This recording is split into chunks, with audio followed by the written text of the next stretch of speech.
All right, peace, everyone. This is the girl Belle Bagay, aka Belle Thanos. Thank you, BAIO, for renaming me. We're gonna. I got my sister Adjua here. Um, just to get it started, we've been saying her name wrong this whole time. We're calling it Adjoa, saying it exactly how it's spelled, and this goes to show you how we how our English is, that we literally have to say it exactly how it's spelled, but it's actually pronounced Adjua. So I'm going to put the phonetic spelling on it. But yes, so we wanted to do this show because uh, I just noticed this over the past couple of days, and I'm sure you've noticed this way longer than I have. But I usually don't go into too many chats or any other shows other than BAIO family.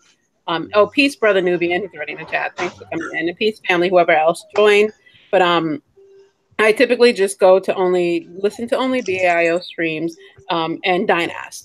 A lot of Dynas because he does all his stuff to Africa, which shout out to that brother for all the amazing work he's done, all the footage he got. That's so helpful and so beautiful.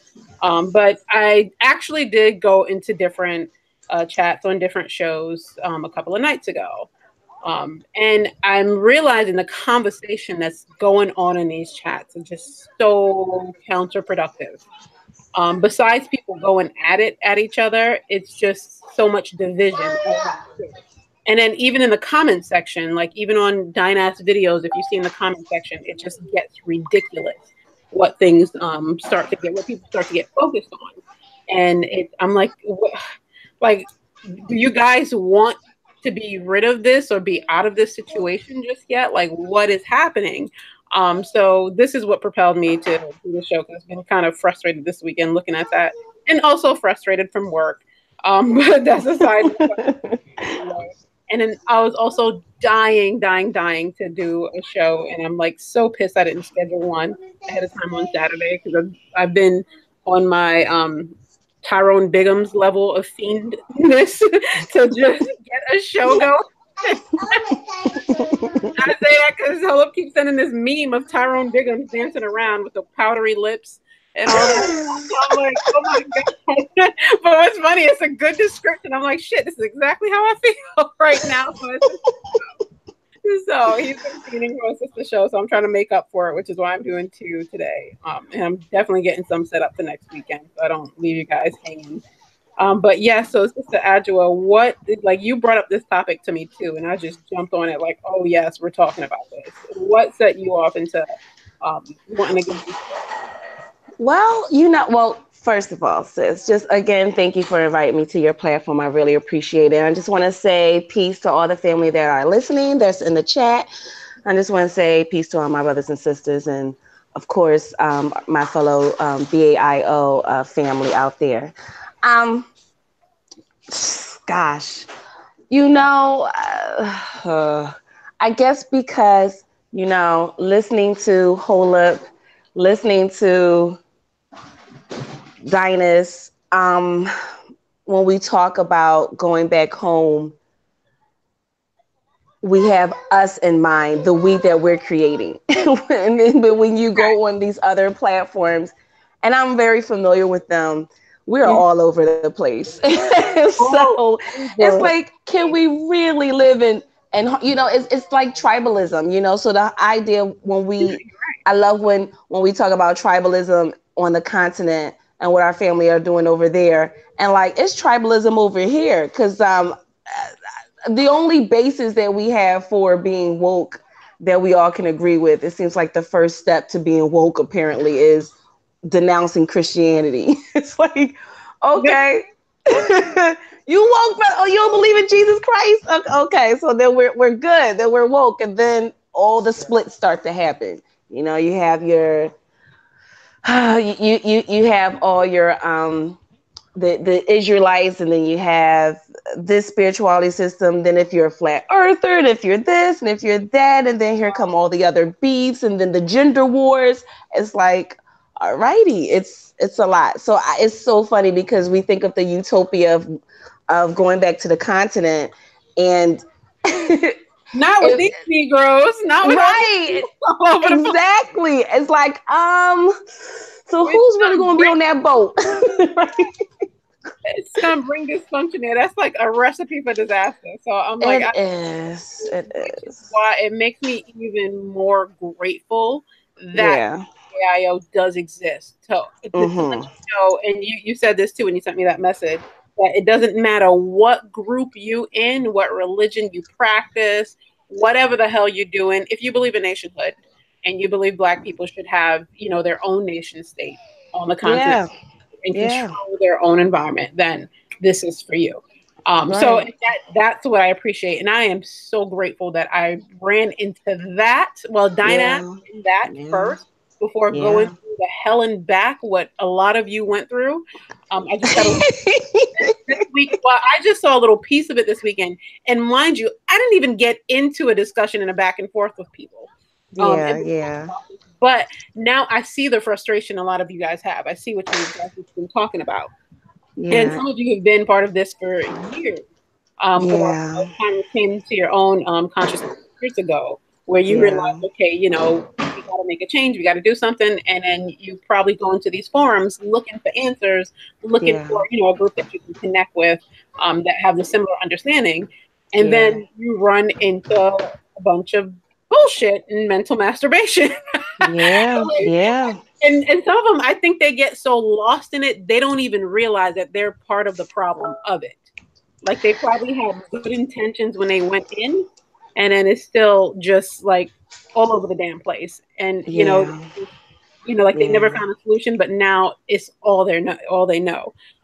So it's I'm gonna say this now because I was in that damn chat and I genuinely did not believe you guys when you guys were saying there's people out there who think the earth is flat.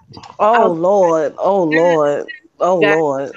like, they're just trolls. They're just being asshats on purpose just to kind of get a rise out of people. You know how people do that. No. They're just Yeah. like, poking, fun and stuff. But then I'm in this chat and someone comes in talking about a flat earth and I'm thinking, again, whatever, troll. I'm just going to ignore them. And then he just keeps going into this rhetoric. Actually, I don't know if it's a he or a she, but going into this rhetoric, trying to put science and religion together to explain why the earth is flat. Now, historically, anyone who's in science knows that, yes, actually, the biggest scientists in history were initially religious, but they Yeah. had to let the religion go because they realized in the end that shit was proven and it didn't fit with science. Science is completely different. It's proven. It starts with theories, but then they work our way to proving what's Yeah. real. And they start, they work their way into making it an actual real study, doing research, collecting data, collecting all the information, studying it, and replicating these things in ways to make it to see they can prove it. They can bring it down to actual, physics, math problem. They can break it down and explain what it is. So this is why historically, even the greatest scientists who initially were religious had to let religion go, so to speak. Like they kept it completely separate because they realized it doesn't work. It does not. Religion does not build infrastructure. It just doesn't. That's just what it is. That's the science of it. It just doesn't. And I'm like, I need people to get that. But this person gets into the chat. He's talking about giving religious and science, trying to mix it together to prove why the earth is flat.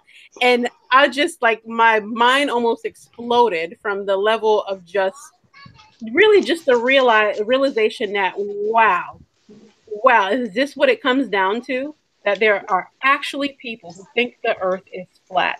And what this is a clear example. Like him putting that, or whoever that was putting that, just made me want nationhood even more because that is a clear-cut example of the mega failure of the American education. So to comment on that, oh gosh, I don't even know okay, so on this particular piece, to comment on that, there's one particular person. I don't even know if I should. All right, so you don't I can't remember the guy's name, so it's good because then it'll get it. So I can't remember the guy's name, but let's just say he was on Sinetta and he did a debate and it was so bad that it was pure comedy that I really enjoyed it. Like I I actually put it on my TV so I could see it in full effect how bad it was. And it was that funny.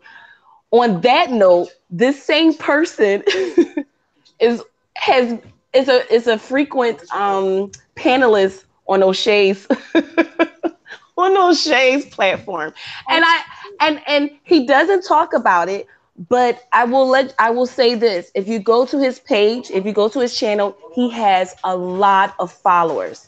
So on that note, because I ran into a person about this, and they said they weren't sure, and what I get from people that are just starting to awaken is that they feel like they've been lied to about everything, that they don't know what is true, so that they give validity to that perspective because they feel like everything that we've been taught in the States or everywhere through white supremacy has been a lie.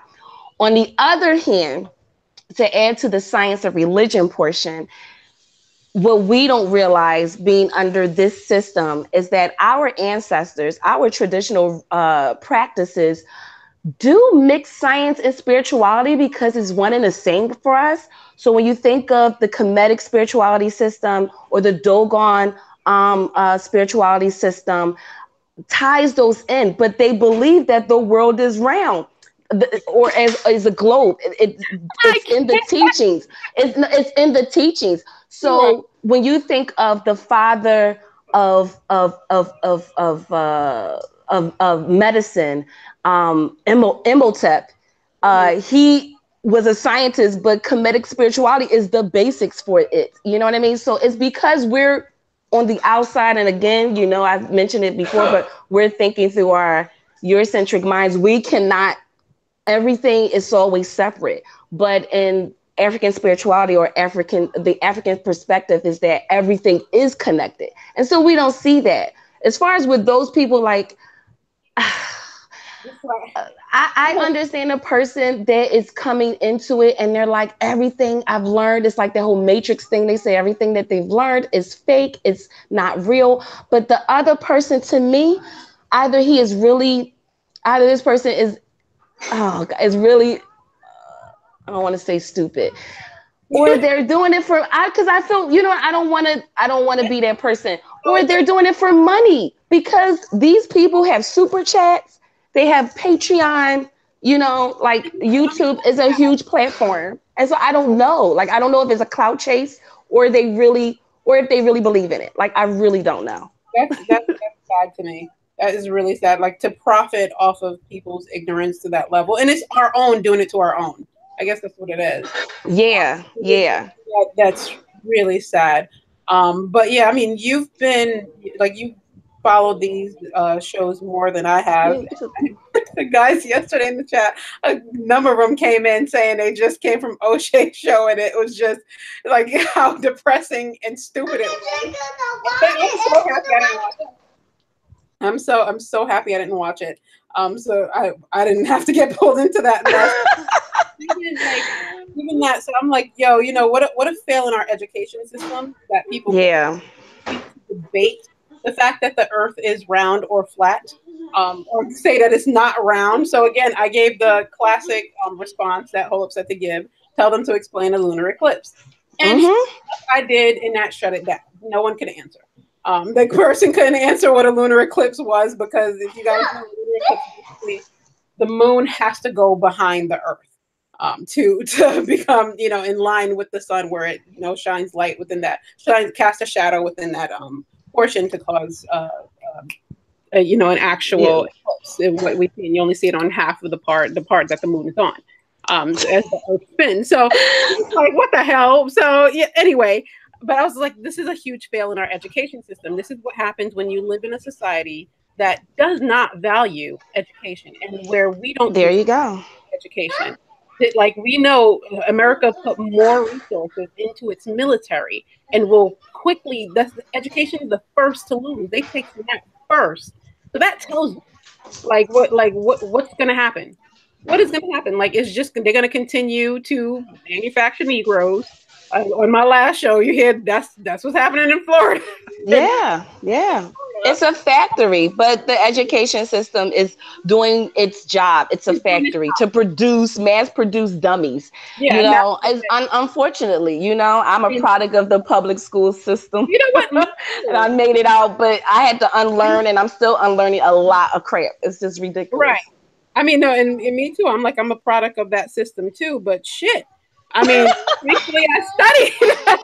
Like this can't be right because if we have a society that we can control, I'm sure we're gonna want our children to have the best possible education that they can have, that would go to their full potential with their education. And it's really important. We all know how important it is, because hell, that's why people are transitioning to homeschooling, because they realize the education system here sucks. I did a show a couple of weeks ago with Baden's mommy, and she's a teacher in Vegas, and she gave the example of what's going on there, and how they cut back on teaching and kids and resources. And I mean, this is just basically a result of the system we live in, which is even more important why we need to develop our own and create our own education system where our children isn't subjected to this, because this is ridiculous. You do not want your kid growing up talking about the earth is flat, or that this shit needs to be, like you can only claim Africa if you can. Apparently now the newest thing I heard is if you can't go back to the actual slave ship that brought you here, it doesn't count that you're African. You need to question if you're African. This shit is crazy to me. Yeah, like how many slave ships, right? Like, are you kidding me? That, like, my entire connection to Africa is now based on just one slave ship? Are you fucking kidding me? But none of those people read, and it's like they destroyed a lot of them. Like they were practicing sending us over here as cargo after it was illegal. So they got rid of a lot of them. Like I don't understand. Yeah, so that's their whole Aboriginal stuff. The fact that they want to use that as an argument. Again, another fail. Another epic fail, because now this fool thinks, the best pragmatic way to argue and make a point is to just put it on one particular object that's not even the pivotal or the leverage point, the point that really makes a difference. It's just one, like, okay, can all Europeans trace the boat they came here on? Shit, they can't either. So then what's the point? So what are you gonna say? It didn't happen. They did travel in ships at that time, but it's irrelevant. But this is the things they focus on. And unfortunately, if this is what the conscious community has been, this makes me want to cry. What's really sad is, like, back to what you were saying about the education portion. Okay, so like my coming of age time was like when neo soul was really popping, and like it was a lot of poetry readings everywhere, and any brother or sister can get up there and use like crazy big words and talk about like some crazy stuff, and they're like, that sister was deep. That brother is so deep. And no one would know what the heck they were talking about. But because they were using phrases and words that we didn't understand, it was like that person we didn't use woke back then, but was so deep. So it brings me back to this, because like people that we consider in this and the conscious community in general as master teachers, the things that they say makes absolutely no sense. So back to the flat earther thing. There are people that I'm telling you that they are getting thousands upon thousands of dollars to speak at venues, and they believe in flat earth, but they call it infinite planes. That's my favorite one. That the earth isn't a globe, it's an infinite plane. And these are I can see how that term would but it goes over our heads, because back to education, you know what I'm saying? We don't understand, so it has to be real, it has to be deep, because what the master teacher is saying is just like so deep that it goes over our heads. I mean, these are the same people that say that we can use our minds to transport places, and people believe it. And it's like, okay, well, when we get this together, I want you to stay here, and I'm going to go back to the continent. You can stay here, but I don't want any part of this, because this can't be a part of our curriculum. We cannot my opinion. I can't go to South Africa with my mind. Maybe I can daydream about it, but there's not going to be a hologram of me in South Africa. Wait a minute. Where did that come? Oh, dude said it's a prison. It's a prison that say that. Is that what they're doing? They're what is it? Oh my God. It's crazy. So it's transporting themselves to like transportation. Listen, you know, I'm not gonna put some channels on blast, but I will tell you off air, like it's amazing. And there's one. Go ahead. Yeah. There's one brother. His name is Chief X. And he has a channel, and that's all he does. All his content is basically dispelling half of the crap that they say. And he causes, oh yes, and you have to visit his page, and it's hilarious. He sounds like Cat Williams. He sounds just like Cat Williams, but he's just like dispelling all the stuff that is being said in the so-called, you know, conscious community. And it's really, it's entertaining. It's a trip, but I'm glad that he's doing it, because a lot of people don't want to ruffle feathers, because people use this as a platform to be known. And so they don't want to ruffle the feathers of these elders. A lot of them are elders, but they're wrong. And it's kind of delusional, you know, but yeah, you got to check out those keywords when it's still those keywords that are still synonymous with flat Earth. I love it. I love it. And I spoke to one of the sisters in the BAIO last night, and she said it is entertainment. And peace to I am Lucy in the chat, and peace to everyone else, but I didn't say if you see it in the chat. But I'm hearing that it's for entertainment, and I get that, especially if you don't have TV or cable, because most people don't do that anymore. They just stream, watch Netflix, Hulu, and probably a lot of you guys get your entertainment from YouTube. But it seems like there's a faction of people who really believe this shit, and it's scary. It's really scary. So I'm like, what's going to happen? Well, I can't even say what's going to happen to us, because when I speak of us, I'm talking about, you know, BAIO members, because we're forming a collective group of people. As for the rest of them, I don't know what's going to happen, but good luck with that. I'm going to say, like, good luck, nigga. Because those thoughts is just moving backwards. Like, it's insane. It's insane. Get to now, for you guys who've been people in the chat too. Mm-hmm. Those of you who've like been and, you know, seen and heard all the nonsense of like the conscious community. What the fuck is going on? I'm really like, what is going on? Did you did it reach a point where it's just people just talking so much, and I'm pretty sure they're smoking some shit too. That right, nothing more than mental masturbation. At what, like, was it a specific point you guys can pinpoint of where it just went all to hell? I'm sure people came into this, and I was just talking to the sister I just did a show with. You know, people is also looking for answers too, and they're, you know, they probably consider themselves just waking up. They're looking to reach people who've gone through similar experiences. This is ridiculous. Like, I mean, this is now, I'm like, oh my God, this is like a disease. What's happening? Like, I think you can definitely find the truth in there. Listen, I mean, even on some of these platforms, there still lies the truth. And I will be real there. Like, if you go to Side Now, there are a lot of debates, and that may not be people's thing, you know, but for other people, they use those debates to get to the truth, and, you know, they can research based on whatever that person is saying, or they just see it simply as entertainment. But at the same time, Side Now still has Professor Smalls on there, who this elder is a wealth of knowledge. He teaches at universities. He knows his stuff. He doesn't fool around. He's only about the facts, you know.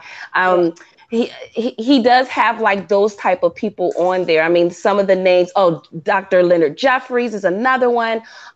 There are some elders that he has on there that their knowledge base.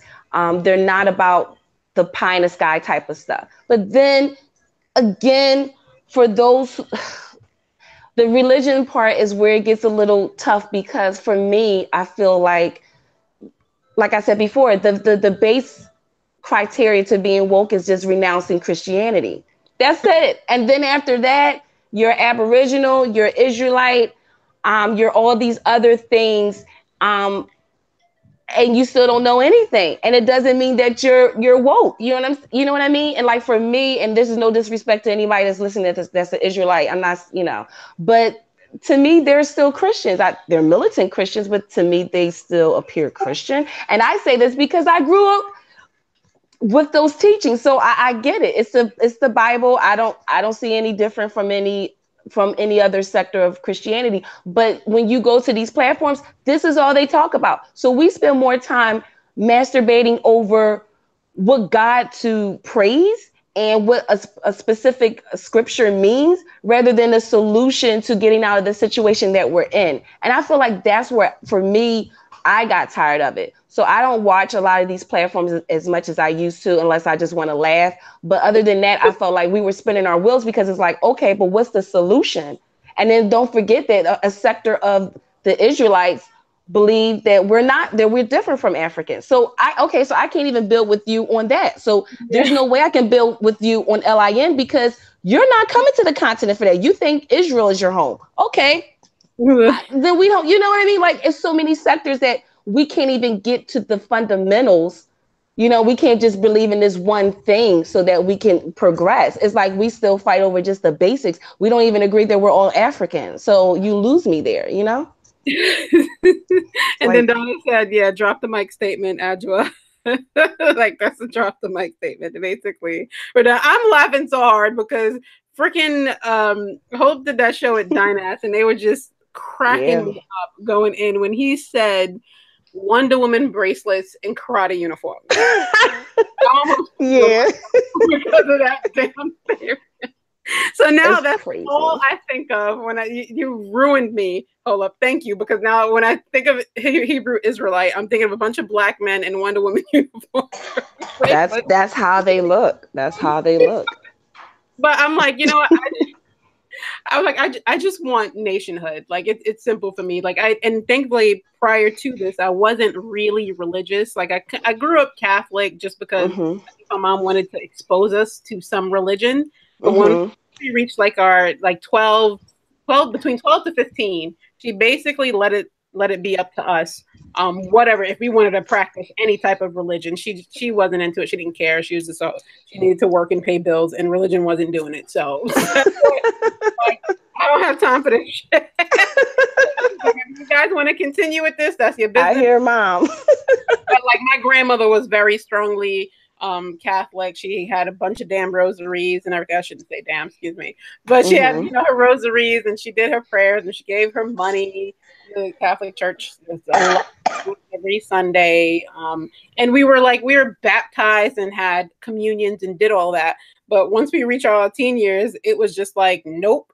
And I think our prime example is where we lived next door to us. There was like a strong Christian Baptist family. Very gospel and into that.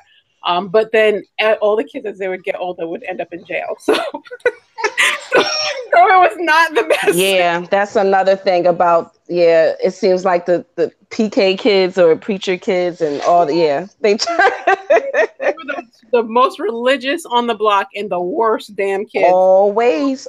That's so sad. Yeah. You know what? You guys can pick yourself, and none of us chose to go super religious. So we was like, whatever, we're gonna do our own thing. And we really didn't practice any spirituality, to be honest.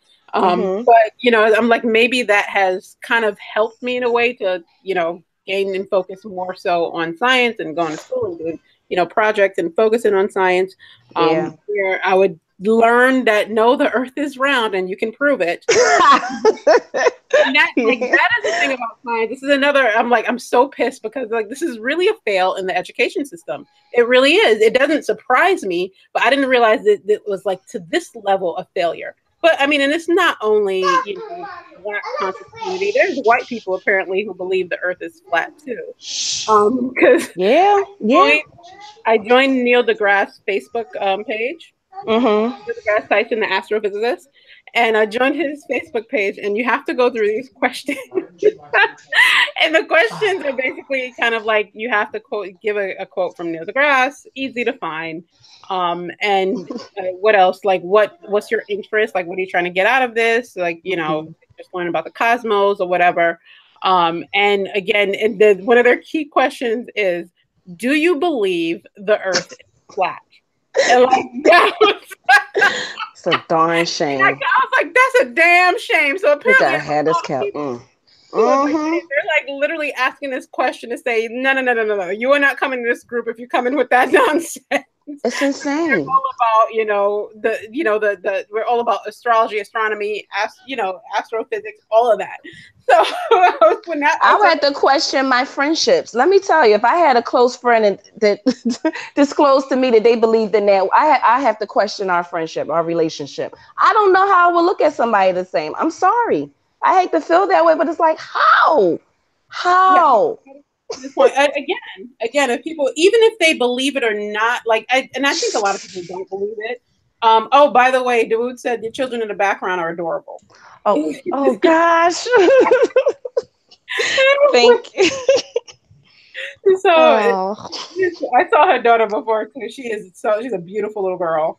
But yes, so I mean, this, like, I don't even think they really believe it. I think it is just talking noise. But the fail comes in is that they feel comfortable talking about this, and people can actually promote this and sell it as some type of true belief, and get away with it. I'm like, that's where the fail in the education system comes in. They clearly did not teach, these kids, this is how science works. This is how you back up with evidence. This is how you research. This is how you break down a study, how you read a study. And scientific studies, every single one that's out there, it has to be able to be replicated, which makes it true. Like everyone else, they have to be able to provide a step-by-step verbatim account, how they did what they did to get the results they did. That way, if you question about it, you can replicate exactly what they did and either come out with this and hopefully come out with the same result to prove that it's true. If you come out with another result, then there leaves question as to, okay, no, this may not be true. So clearly this part wasn't really taught or stressed, which is why people are walking around saying this shit. So I'm like, what the hell? And the good thing about science, and hell, Neil deGrasse said this, the good thing about science is whether or not you believe it, it's true.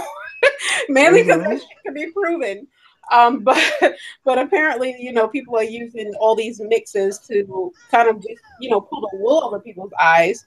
And it's sad because it sounds like people may initially be looking for solutions, and then they're finding a bunch of mental masturbation and somehow just, put that in a category of, oh yeah, we do need to, plant tomatoes, I guess. We do need to do these individual.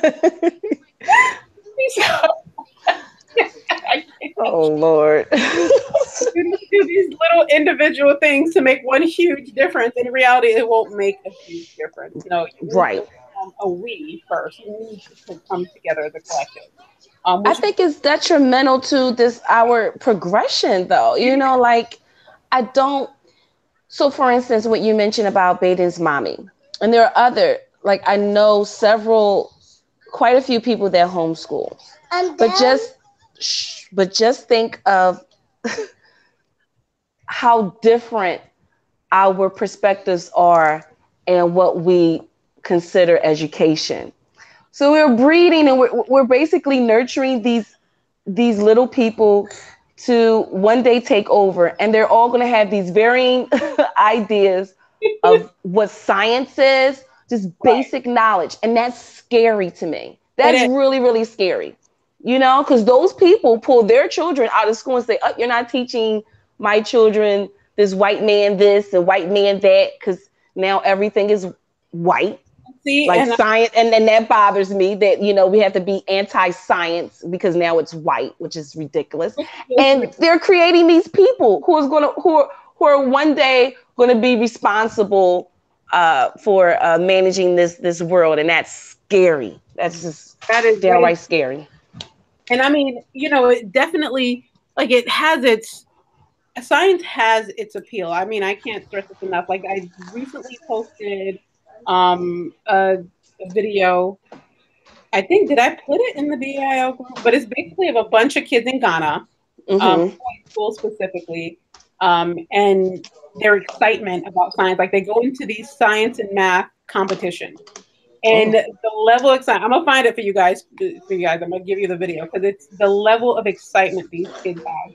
It's almost like literally like they go to it like watching a soccer game, and you know soccer over there is big, so it's like a huge event. But these kids are so excited about it. They're nervous about it. They're studying, helping each other, with the answers, and just really just to compete with other schools on science and math. Mm-hmm. And I'm like, oh my God, this is exactly what we need. This is exactly what I want. That's Exactly. what I want kids to be excited for. Like that, this is Mm-hmm. what's going to make the difference. Because these kids are going to challenge each other and build and create new things. They're going to go into engineering and go into Yes. designing and go into building just to, if even if not to just compete, well, hell, even not to really create, is really just to compete with the next kid. I'm like, this is the kind of stuff that I want to invest in and want to look into, because this is exactly what our kids do.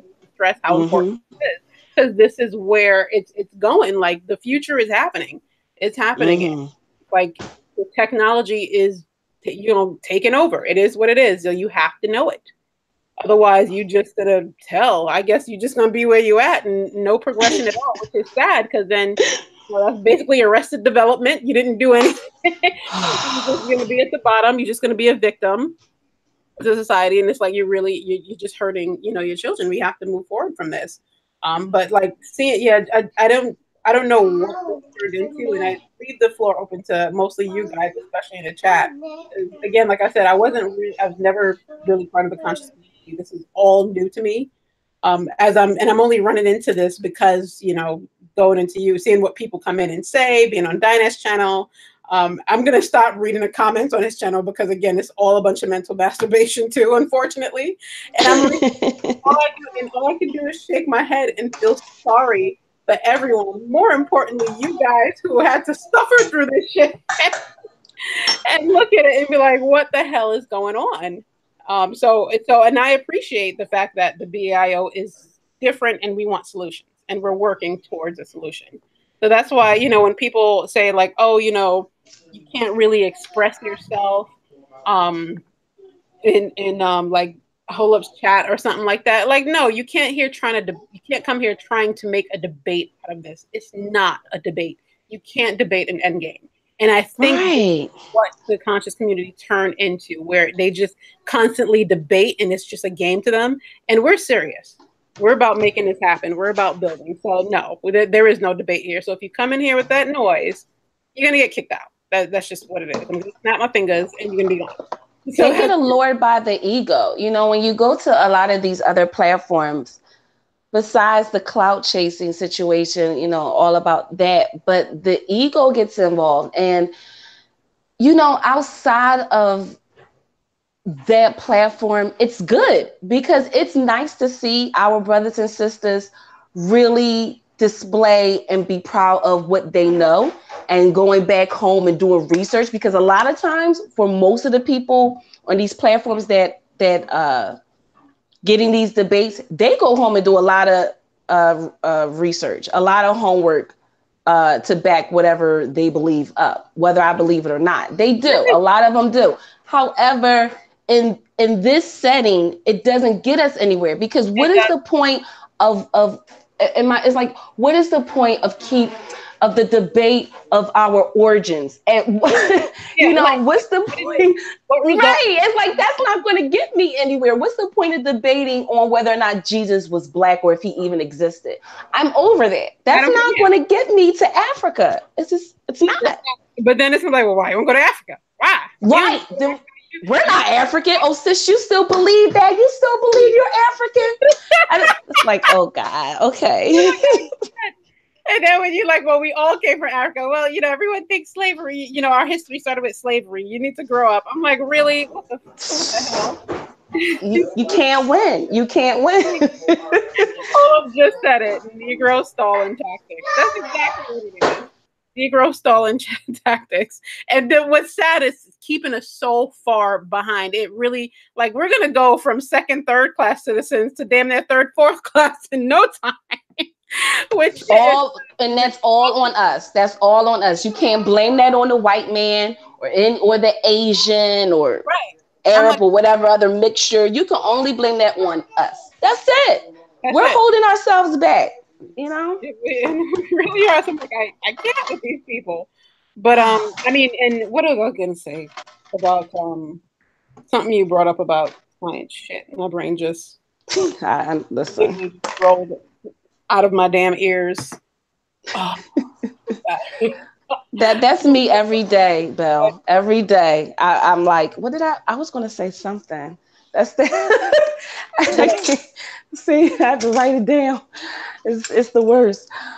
But yeah, I just feel like overall, it doesn't bring us to any solution. And I welcome all solutions to as far as progression, you know, but I get tired of people, you know, you get those people that are just like Republicans, you know how Republicans are, and they just shoot you down in the media, that all they have is just you know, they just downplay whatever the other side is doing, but they never have solutions to it. And that's what I hear a lot of times. It's like, okay, well, if you don't believe in that, then what's your solution? Even when they say, well, we can build here, how? They never have anything. And it's like, okay, well, what do we do now? You know, at some point, you have to really think those things through and not just have the talking points, so we can make progression, so we can really get somewhere. But most of the time, they don't want to get anywhere. That goes back to even what Holub and them said. It's all a part of the game. It's a shame. That's really sad. That's because I mean, arrested development. That's what it is. It really is. And then this is what their children will see. They will hopefully they don't enact the same damn thing, but they're going to learn from this. I mean, whether they go in another direction opposite your crazy ass, or whether they follow in your footsteps, it's just like it's just continuing the cycle of fuckery. And I'm like, we got to get out of here. So, and that's why I said before, I was like, if we don't do this, thankfully we BAIO will do it. But if Black people in general don't get on board and do this, they deserve whatever happened to them here. I do feel sorry for you. Right. You're right. Because time is not on our side. It's not. Right. And I feel like when it comes to all of these other things that make that they're so divisive, that, you know, they cause all these divisions within our community, it is so small compared to the larger picture. I don't care which spirituality system you choose to follow. You know what I mean? But if you agree with me that we are the same and that we are under the same oppressive structure and that we deserve LIN, then let's build on that. And when we get there, you can have your church, your masjid, or your temple, or whatever you want. I'm fine with that. You know, I just want to live in harmony with you. I just want to be sovereign with you. I'm fine with that. Can we get past that? You know, that's the thing. It's just so small on the scale of what we need to focus on. And it really, really, you know, bothers me when we get in these dumb debates over that. And here we are every day. We have to face so many obstacles. And it's not just in the States, but everywhere. And it's like, come on now. Let's move on. I just want to be next to you. I want us to be free together. I want liberation, you know, for all of us. I don't care what you believe, who your God is. You know, I don't care. But the religion and all that stuff it's like, okay, well, at least can we agree that we're African, and on the economics, like, can we just at least agree on economics? Nope, because economics is an issue. Or just believing that we're African is the issue, because we're supposed to be now Aboriginals. Is like, I can't keep up with the jargon. Yay. It's exactly why it's happening. You can't even agree what you are. You can't agree. You can't even agree that you're really what we're saying. Hell, just can you be Black first? You just be Black first and just understand as being Black in America, regardless of your religious affiliation or whatever else, you're at the bottom. You're basically at the bottom. So start going off that alone. It should make you want to say, okay, you know what? All Black people should want something different or do something. But my God, no, it all goes into their own personal. But you know, it's like, oh my God, this is so counterproductive. So I'm like, I just want Black people to have their own nation state. So that I'm like, that's where I stand. So I'm gonna do everything I can, everything in my power, and using my skills, my education towards that. So I'm like, I do not get into the rest of the back and forth.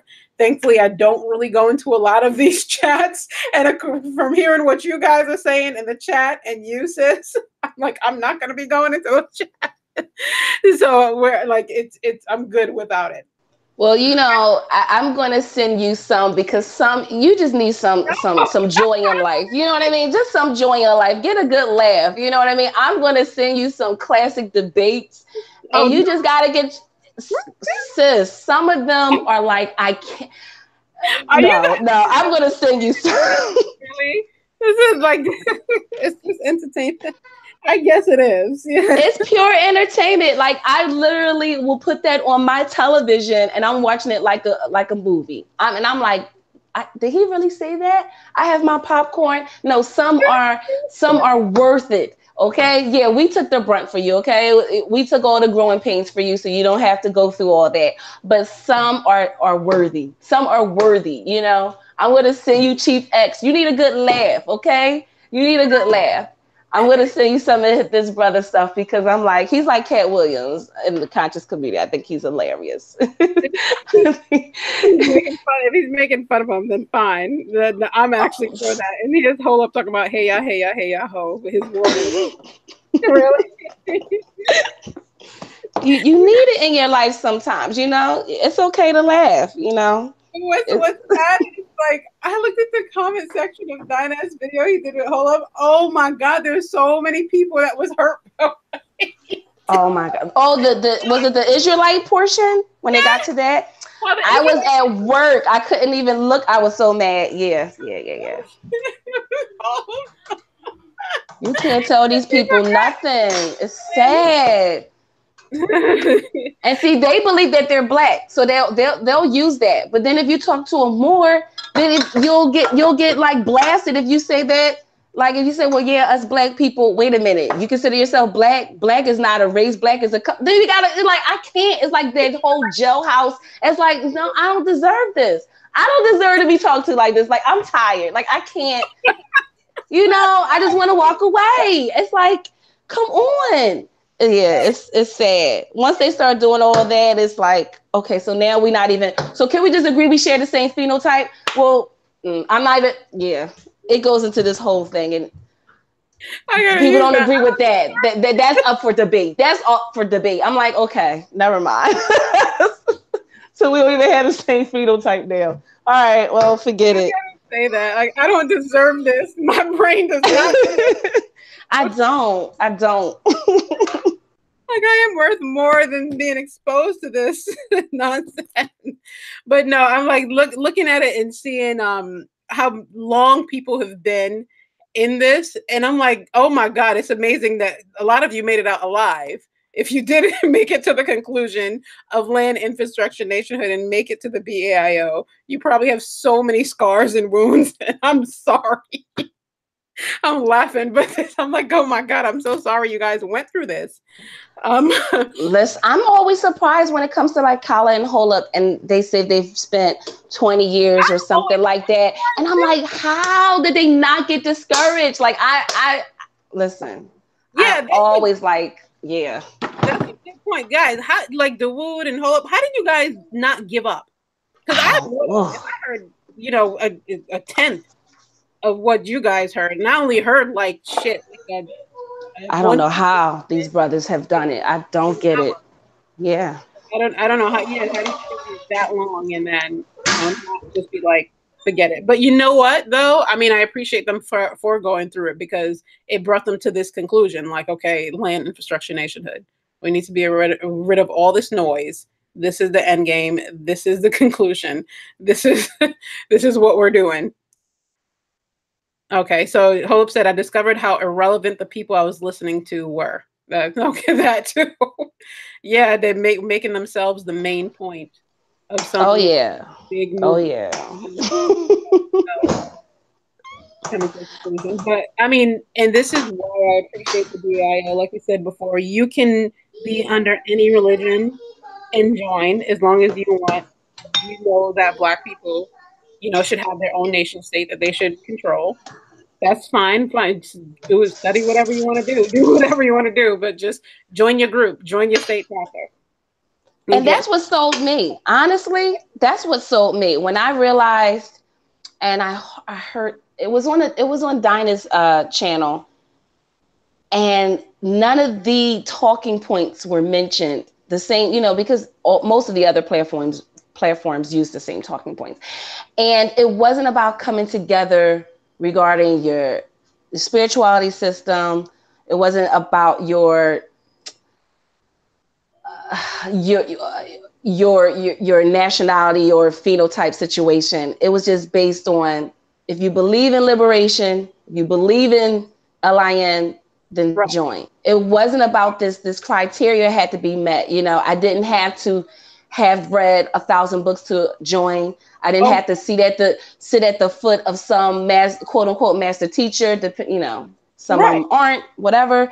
I didn't have to go through all these hoops, and all these obstacles just to join, and just to join this movement. And so that was like, that's for me. I don't have to go through all this to prove to prove how worthy I am to my own people. I don't have to go through all that. Great. This is what I believe in. All the other ones, they kind of talk around it. You know, talk Yeah. around liberation. Right? It's not. They mention it a little bit to draw you in, but then it never But the basics of the conversation is not about that. It becomes about whatever they're seeking, and again, that whole mental masturbation type of thing is never about that. But they draw you in at the beginning and say, "Do you want to be free? Do you want to be liberated? This is how." And it's always about the That's intellect situation. I know Yeah. from the solutions I'm hearing. Yeah. It sounds more it sounds like there's no solutions. I have No. not seen any of the hidden cutters. I'll admit that now. I have not seen not one of them. But if the end result after showing you all that is plant some tomatoes, I would blow my Oh. I would blow my fucking brains out after watching all of that. Plant some tomatoes. I think it's pretty wild. But I mean that probably sounds like the end result. Like no one's really thinking of a systemic solution. They're thinking of individual solutions, and that's all they can come up with. And they're probably doing kind of like a rush job too, instead of like, oh, before I put all of this shit out there and let all these people see all this misery. Like you really don't want to tear people down without giving them a hand up. And I'm like, if the best hand up you can give them is plant some tomatoes, it's over. I don't even know I've seen most of them. I think he's up to 5 now, and it hasn't been released, or is about to be Yeah, I mean, released, or something like that. I haven't seen any of them. But I will say, one of my first introductions to Holup, and I think it was on Dinah's, but it's true. It's the whole Thanos thing, honestly, Belle, because you get all this great information. A lot of it is true. I would say a lot of the stuff that he presents is true in the films, but it's but there's no way of getting out of it. It's just my kids are kind of far away, but it's we've been fucked. So okay, so we've been taking it in the ass and every other orifice. This is it. But at least at least you guys know now that we used to be great. That's it. It's yeah. Hey, we used to be great. And all right, let's just keep taking it up the ass.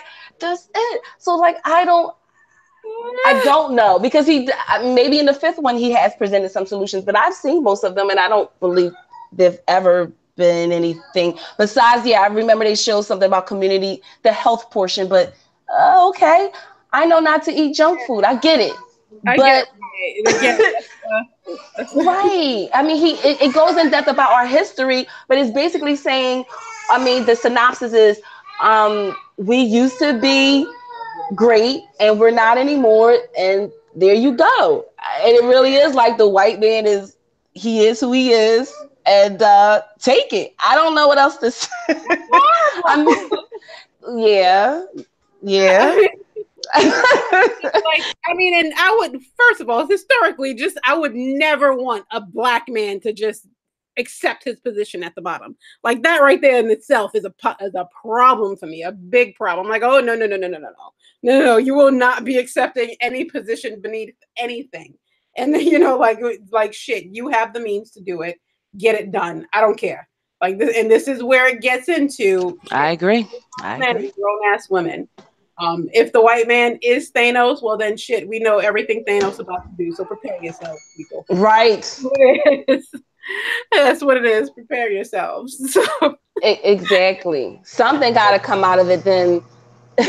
As you say, planting tomatoes. I mean, something besides that, I mean, a lot of the information is great, but what do we do with that information? I mean, I feel like the information if the information is there to spark something within that person to realize their potential and us and our potential as a whole to move, then great.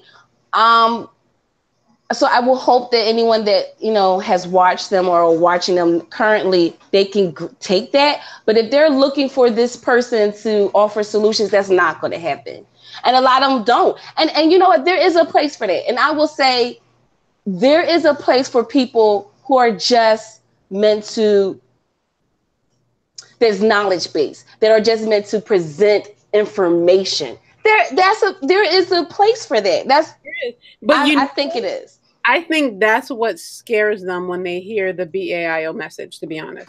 Like when you hear the message and we're talking about technology and we're talking about building, we're talking about infrastructure and requires action. Actual action. It requires, to some extent, a lot of these things do require an advanced education. Working in that profession, a background within that profession. And a lot of these people have spent years doing the mental masturbation thing, reading all these books, and I really think they don't see where they can fit. They're like, well, all I know is, just all these things from all these great people historically, that, Imhotep did this and, Kemet is this, and like, this is all I know. So where do I what am I going to do? But the thing is, there's a place for you. We have a documentaries in history and education. You can be an educator. That would be great if you could teach the children what our history really is. That's important, as you said. Yeah, you need a griot. I mean, that's something that we've always had in our society, and that's important. But I think that, as you stated, like, they set their platforms up to be the end all be all, that come to them for the solution. But they don't. But a lot of people don't realize all they're doing is just offering information. And again, it's just this continuum of read this book, and you just find yourself on a treadmill going nowhere fast. It's just like, okay, how can I take that information and move forward? There is a place for that, but people don't see that. And I'm talking about outside of the religious aspect, just on basis of the information. It's just like, okay, I think those things are worthy. This is stuff that I teach my children. The father of medicine, that's important, to me. And you can add that into their education, but definitely, but that's not going to get us a place to stay. That's not going reality is not, unfortunately. Right. So you have to let those kids advance to the next, to the science and technology learning. Yes. And the basics of engineering, learning, getting really good at math. Because math is a language. Neo said it before in the show. It's a language, and this is the language the world is speaking. If you want, everyone speaks. Everyone, yes. You want to move forward with technology, with all the new stuff coming out today, and with all the resources available today. I'm like, damn, there is really no reason we can't do this other than us. Other than the fact that there is no us, or that we can't, get our shit together and collaborate and make this happen.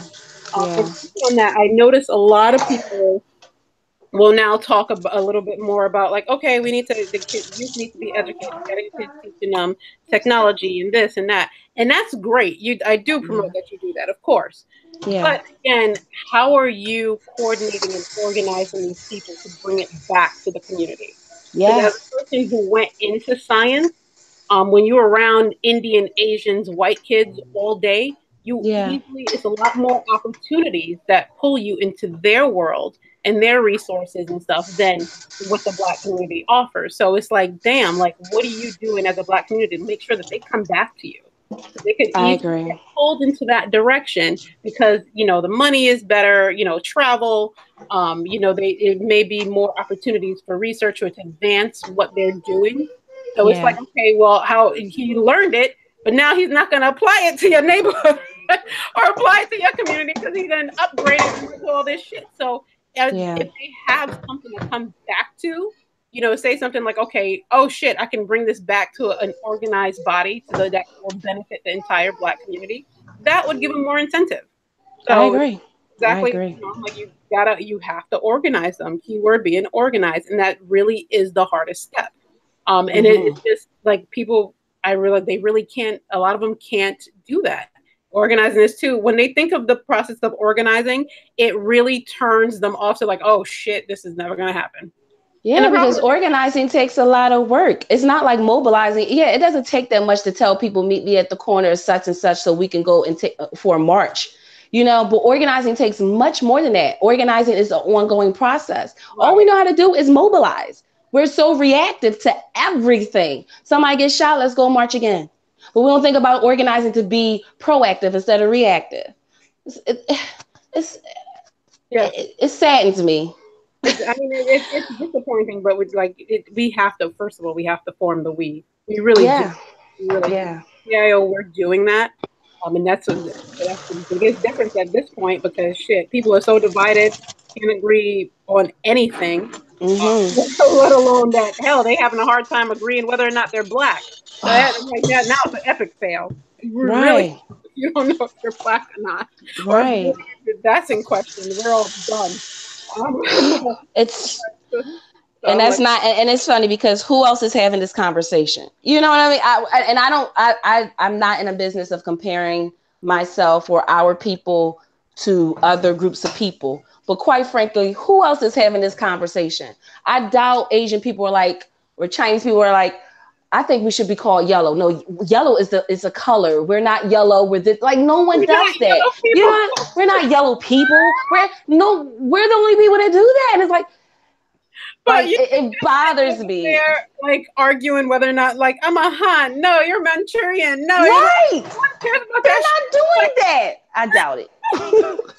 I seriously doubt they're doing that. But historically, here we are. We're talking about color. But here we are. I can't even say I'm a black woman. And I use them interchangeably. For me, it doesn't bother me to say African or black.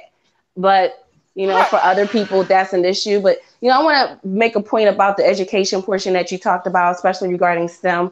So there's so I mentioned it earlier. I feel like I don't know if you grew up like this, like I was in the public school system, but it was one of those things that it was corny to be smart and you were acting right if you were smart. And I right. feel like there's a right, and I feel like there's a part of the conscious community that kind of encourages that as well, because some people That's think sad. that science and math is white, and that is because the Europeans taught it, or they appear to excel in it in recent history, that's not our true nature, etc., etc. And it's like that's not the case. You know what I mean? So I feel like that's an issue too, and I think that falls in that umbrella, like the flat earthers kind of fall under that umbrella. And then the portion about STEM and going back to your community, like my husband used to be an actuary, and when we were in Connecticut, actually, he talked to like public school kids about his profession, and so many people didn't even know what his profession, was. And even today, like a lot of adults don't know what actuaries do.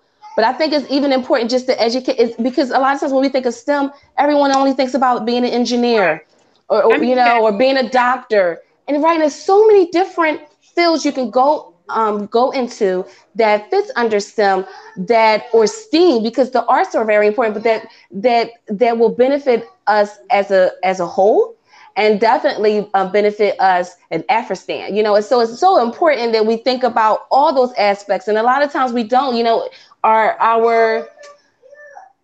We're so limited in what we can actually do sometimes, what we believe that we can do. And so even that is giving back. When you just open the door, you just offer that information, what that can do for that child, because a lot of the kids, a lot of the young guys that he talked to didn't even know what it was about. And that gave them another option for school. You don't have to be an engineer or doctor or lawyer. There are other professions out there that will benefit our people, So Right. I just wanted to mention that because that always bothered me. Mm-hmm. You're absolutely right. There are other professions out there that have benefit, and it doesn't have to just be stuck to just that. And on top of that, there's a lot of variability in it too. Yeah. Yeah. Actually, one of our other sisters in the chat, I am Lucy. She want to join in the chat. I spoke to her a little bit last night. Are you in Maryland again or Virginia? But anyway, I'm gonna see her when I come to the DMV area in October. I'm going to New York, and then when I leave New York, I'm going back to the DMV area because my brother lives there, and that's where he flights. So I flew there because that was a cheap. That flight was on sale. Flying from Alaska ain't cheap, so we have to find ways around it. But yeah, so I've got a round trip ticket there. So I was like, fine, I'll kill two birds with one stone. But while I'm staying with my brother, I can meet up with people in the DMV area. But she wants to join in on the chat. Okay. And Hope's in telling her language. Yeah, Hope, apparently she is very much like a female version of you. So, but she feels like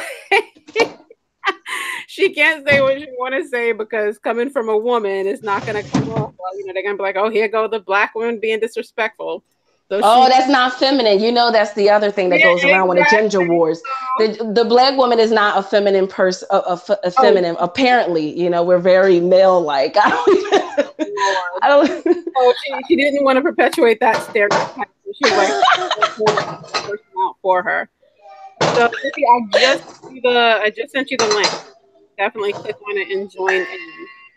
You guys have to let me know when you're going to do the. Well, I remember another sister's supposed to come to Philly because I'm trying to get people to come here. I mean, what I realized is you have to just do it. Yeah. Set it up, and then just invite. If whoever shows up, they show up. If they don't, then they're gonna be like, "Oh shit, I wasn't there. I gotta get there." Like, "Oh damn, I'm mad I wasn't there," and stuff. So it's just getting it set up. So I'm gonna work with her and S. Wiseman. I don't know if she's still in the chat. Yeah, because I'll drive. I'll come down. Yeah, let me know.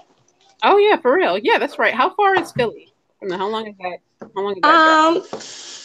It can be like 3.5 hours or so. Depends on how you drive. It really does depend on how you drive or whatnot. But DMV is not far at all. And like you already know, New York is not far. But you know what? No, you know what? Because I'm flying into the DMV area, and I told my brother I'm taking his car. To drive to New York. So it's 4 hours. So I'm gonna be driving. So that's like I got an extra day. So I'm literally coming to steal his car and drive it. He's not gonna. Well, you're only one person. You only need one. But so I'm taking it. And I'll drive to New York. But I could pull up in Philly. Yes, because you have to go through Philly. There's no way. There's no way to get to New York without hitting Philly from the DMV area. I mean, it's not yet. Okay, yeah. So let me know. So I'm gonna let you know. Yes, I think I'm flying in. I get there on October 17th. And okay. I'm gonna head towards New York the 18th because I have classes on the 19th and everything. Family. Oh, you're here. Oh, Sista's in here. What's up? Hey, Peace, peace. sis. Hey, y'all. Hey, look, I'm trying to give me a minute because I never did this before, so I'm like trying to figure it out. Can y'all see my face? Because I'm like in my jammies right now. Chilling. Yeah, I not can't No, be having I that. can't. You want to Yeah. stay. You want to stay incognito, right? You're not trying. Yeah, I ain't got my eyelashes and my bohemian weave, my straight yaki weave on right now. So y'all a mess. I Since you don't have your can't. 20 inches in, you know that's bad, right? How you don't have your 20 Yeah, inches in? Like, yeah. I ain't got the lace front on right now, so I can't put Oh, my face out uh, there like all right then. oh my God. But She yeah, sounds similar to the other sister that we was on with, Belle. She reminds me of what's the Sarah? sister from Cali? Yes, I told her that. I was like, I gotta link you up with this sister in Kelly. She sounds just like you. She sounds just like her. That's what I was about to say. Like, what? Wait a minute. Cool.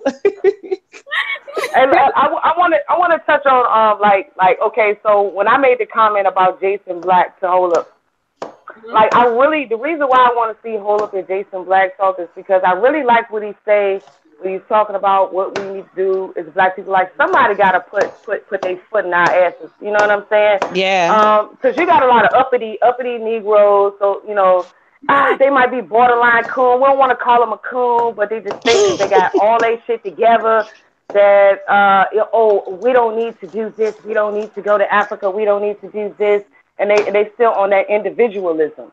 You know what I'm Mhm. saying? And Mhm. the individualism is not going to get us where we need to be because regardless, if we choose to look at ourselves as individuals, that they can do that. That's fine. Them Negroes can do that.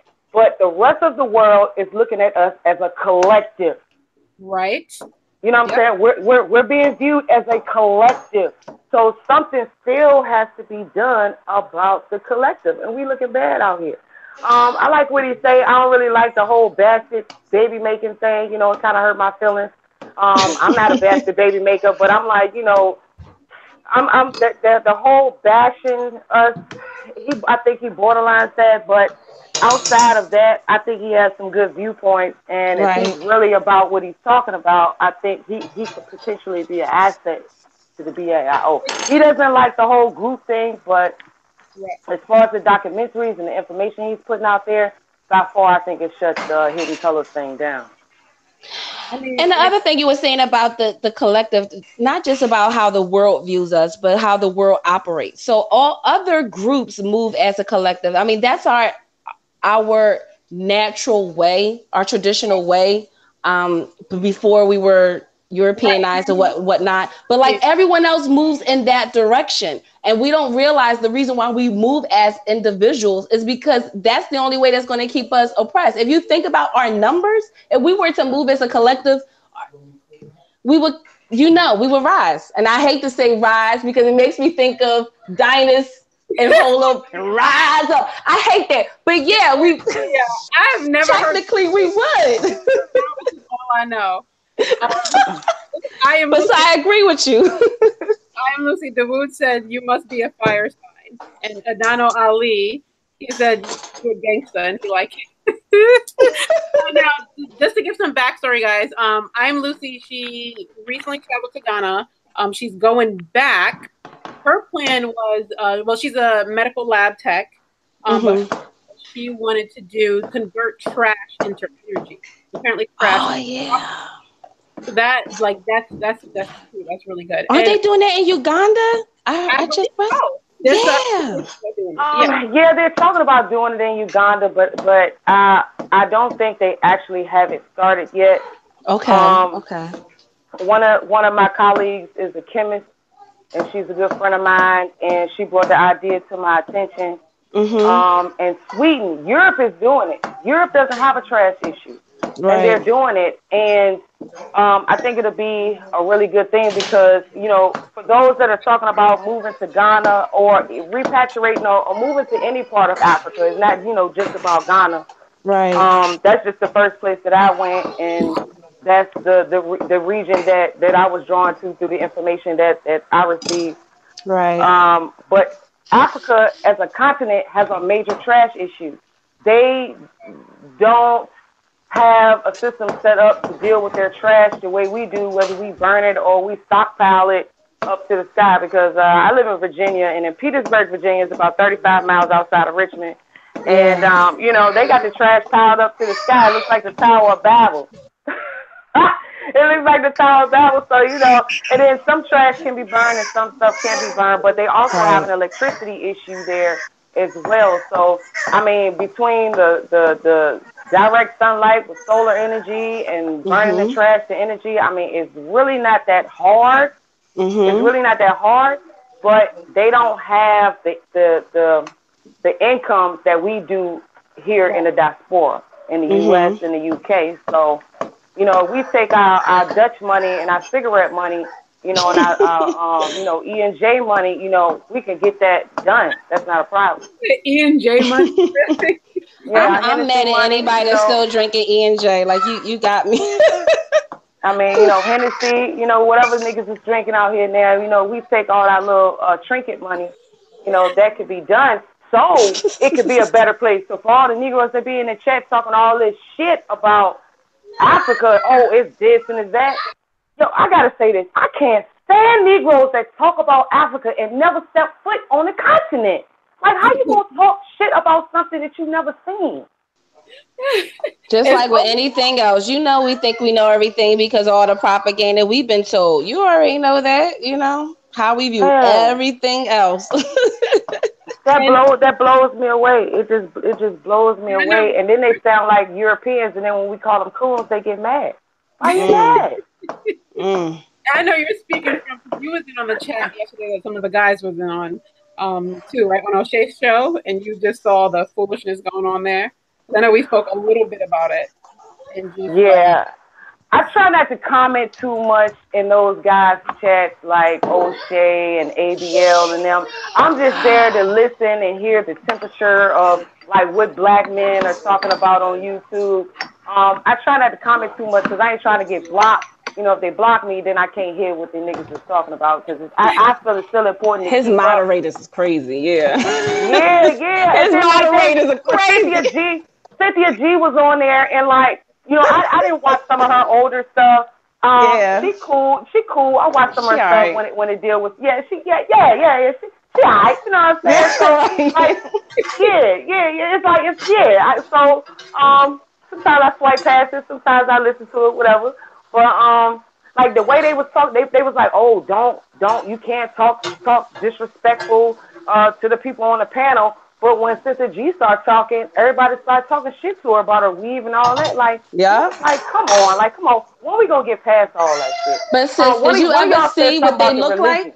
True, but you ever notice with the same men that said that talk like that, right? Did you ever go and go to their channel? Have you ever seen them? Look, I don't care what them niggas No, but that's what it's based on. Shit, they all been rejected. Every time I've noticed all the women that go in there, they are so nasty. Unless she is extremely good looking, let's just say like that. They're so nasty. But any man, ABL can go in there and they are praising that man. And that really drives me nuts because, you know, ABL, that's how he makes his living. You know, he talks like that because he has a lot of followers, but he does that. He coons like that for the money. Like that really gets on my nerves. That's why when he's on, I'm not really watching O'Shea. Like I watch him sometimes, but I don't say anything when he's on because he gets me really angry. Like, really angry. Well, as far as the brothers that let me say this: we do need to speak about the issues in the so-called black community.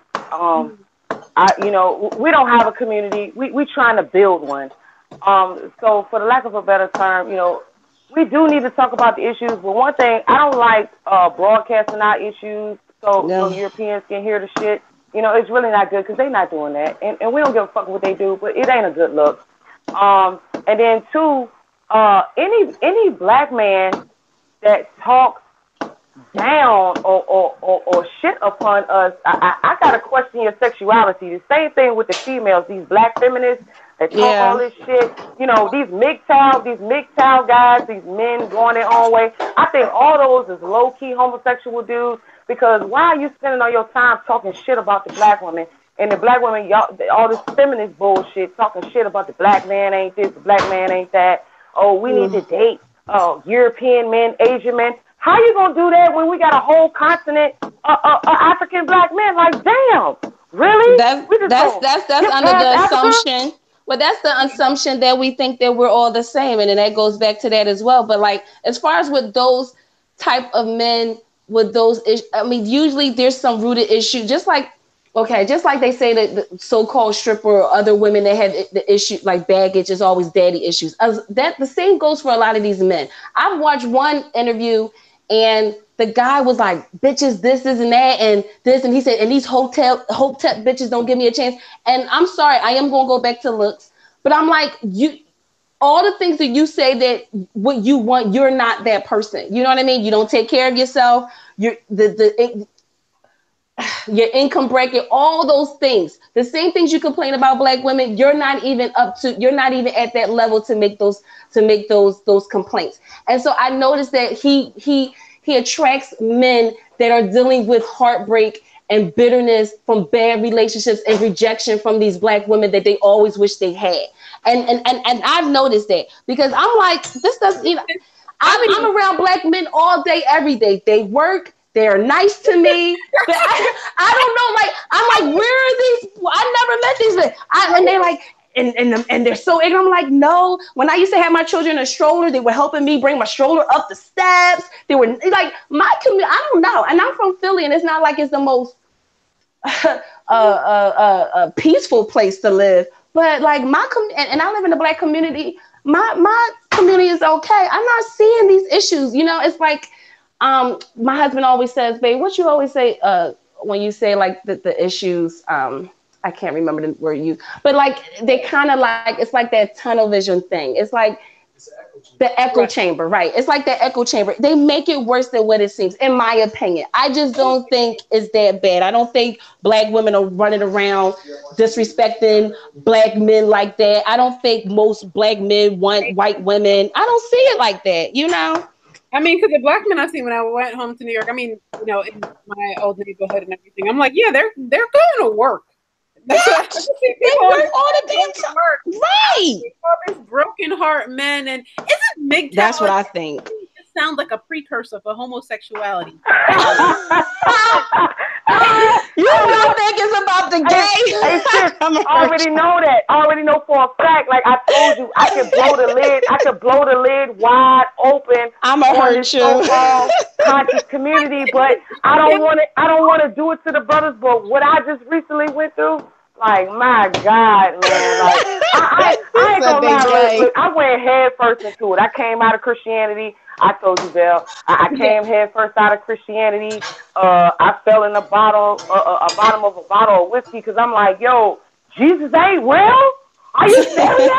Oh my God! I told you that's the first thing. That's always the first thing that happens to us. We renounce Christianity. That's the first. That is the. Didn't I say that? No, Belle? It need to be a support group. It need to be a support group for people like that. I'm serious. It sounds so trivial, but I'm serious. Like that. Look, I'm sitting at work. I'm at work. You know, I told you I'm a lab tech. I'm working at a doctor's office this time.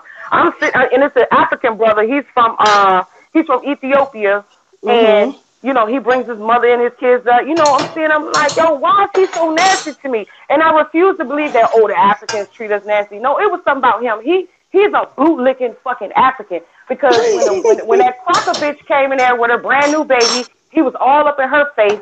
But you want me to do nursing shit?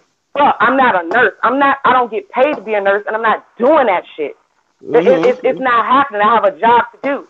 At the end of the day, he's still looking at me nasty.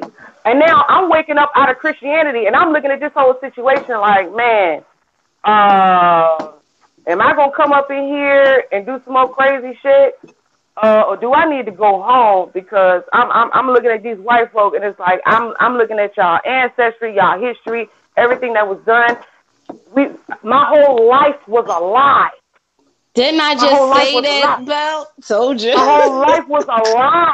So the anger, the rage. I'm like, okay, I can't go to jail. I got kids. I can't. Okay. Then I'm thinking about escape routes. I'm like, okay, well, if I do this, like, how can I get home? Which way I'm gonna go? Then if I get to my mama's house, like, okay, that ain't gonna work. Can't do that. Like, you know, all this going through my head. I'm going crazy, and I have nobody to talk to about this shit. Nobody to talk to. Then And then when I tried to build and connect with brothers in the community, they looking at me telling me, "Oh, you're emotional. You need to get out of your emotions." Yeah. You like, wait. Oh, and Dawood, I'm a Taurus. I'm not a fire sign. I'm a Taurus. What's a Taurus though? I don't know which I'm one an is. earth sign. I'm an earth sign, so I'm bullheaded and stubborn, and I mean what I say, and I do what I say. And it's like I'm the type of person, when you put me with my military training, you put me in action. Better make sure everything in order, because once I go in, it's nothing you're gonna be able to say and stop me. That's why I had to fall to whiskey, because I was like, I don't know what to do, what to say, and start. Gosh. It was. I got an overload of information. That's what happened too. But you know YouTube what? gave me an overload of information. I couldn't handle it. Right. But let me mention this one thing about the whole like awakening process. It really is similar to like the grieving process, and you go through all these realizations and you go through all these steps to finally feel comfortable in what you know and who you are. Because you basically, the whole process, in my opinion, is finding out who you are and really realizing the world and your place in that world. It's so it is so complicated, because you go through a period where you feel like, whoo, there are others like me, when you start, especially going through YouTube. And then you feel this period of isolation, because outside of the social media platform, you can feel alone. If you're not in certain hotbeds like Atlanta, Brooklyn, parts of Philly, what's left of Harlem or something like that. If you're not in certain hotbeds where a lot of these people congregate, you feel alone and you start to feel angry, and you don't know how to express that, because that is true. That is so true. And I was just saying to, I don't know if you were in the beginning of it, sis, but I was saying like there is a level to it. Usually it's the religion part. We start to question that and then denounce that.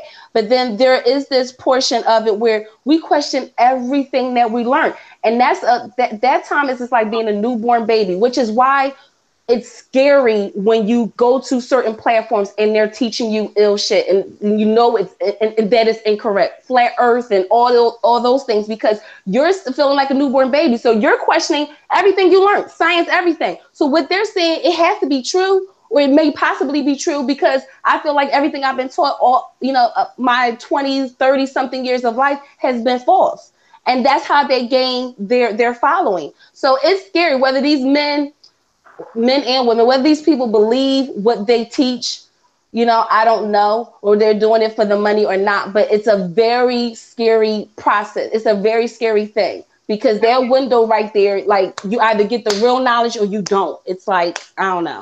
I mean, and it's people coming Man, they don't believe that shit. They don't believe none of that shit. It's all bullshit. Some of them do. Like Dick Gregory said, it's all about game. You gotta learn how to play the game.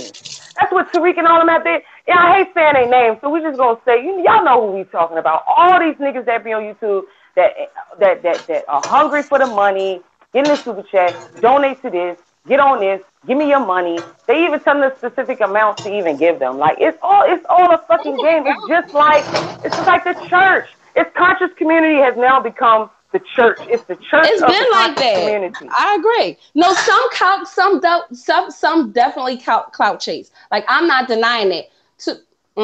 That brother, he has several things. I heard he was into music. I saw a music video of his. So he could just be like spreading himself thin and could be possibly more of an entertainer.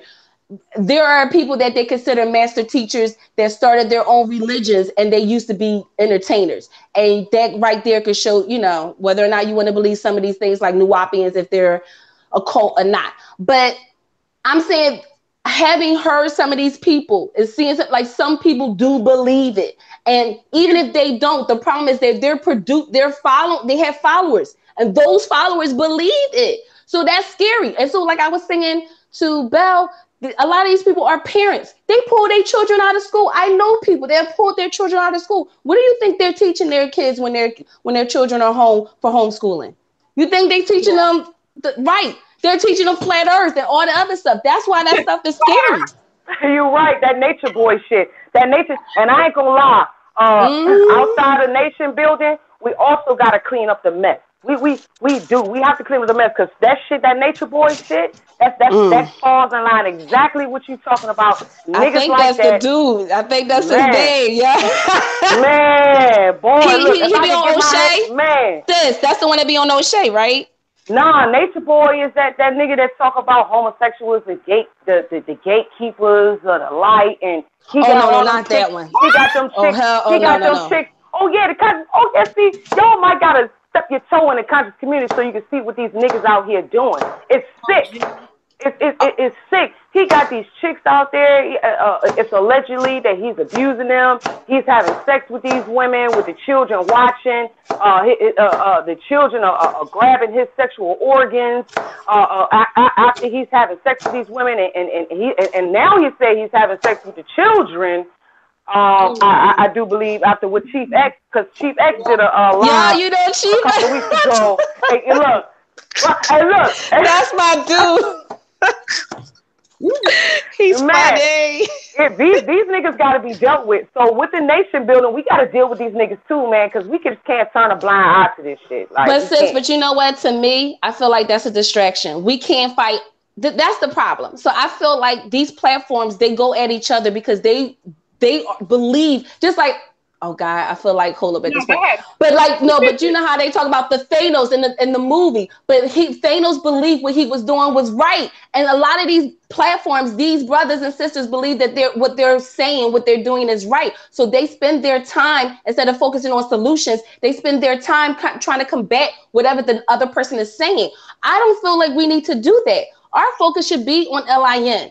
Okay, to me, what speaks volumes is the action. You know what I mean? Our actions, what we produce, is what is going to produce a better generation. It's going to produce, is going to, the people that are going to follow us, they're going to believe in that. We're going to get the right people. Whether the other people don't come along, then they're not meant to be on the train. For me, I feel like if we take that energy, we're taking the energy away from something really big.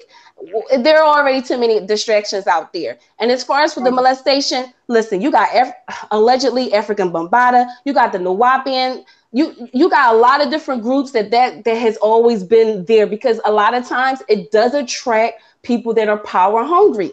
You know, you have some people, to me, that are sincere, and then you have others that it's all about the power. I personally feel like Sonetta and other, they are sincere in what they do.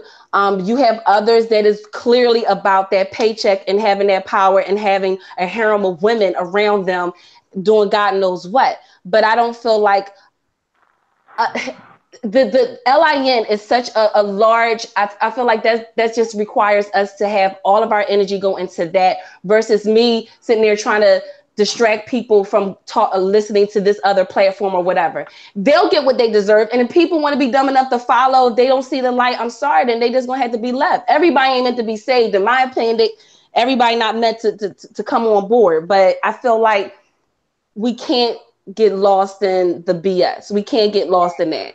So it's good, Belle, that you're not watching all these platforms. Just, stay away, I was talking to Lucy last night, and I mean, she said the same thing. But Lucy, can you give a little backstory of like where you're coming from? Why you said, because I know your history is different. Talk a little bit about the Pan-Africanist RBG. If you want to go into that, you're free to do so.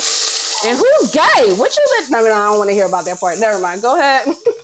I mean, it's as far as what, like how I woke up, or like what I've been through dealing with these fraudulent ass RBG niggas, or like these fake pro black motherfuckers. You know what I'm saying? Like, I don't want to drop names. I don't want to drop names. I saw you say your channel gonna get blocked because of me. Now I ain't gonna get your channel blocked, sis. So I ain't gonna drop too many names. There are some people that need to be dealt with behind the scenes. Well, you might have to talk to me after. You might have to talk to me after this, because I need to know who you talking about. Yeah, we could definitely have and like, for real, it's nothing that our sisters need to do. The brothers in the nation and our nation really need to handle that, because we need to stay ladies and play our position and do what we need to do. Let the brothers step up and handle that. I need to know. You know what I'm saying? But I can let you know. But like, what do you? There's a comment. Somebody, Dawood, he said Dr. York. Okay, so I didn't. Yeah. Let me speak on that real quick. I didn't follow Dr. York. Once I saw the whole little thing with him going to jail and all that, I kind of Right. like, cause I was in a rush to get information. So anything that had any type of unrighteousness to it or whatever was gonna have some type of chaotic background, I just kind of stayed away from it and stayed on my path. So Okay. the Pan Africanism is what I follow because I believe I'm with Marcus Garvey. Like we all need to come together and do and handle our business, regardless of where we decide to live, what religion we have.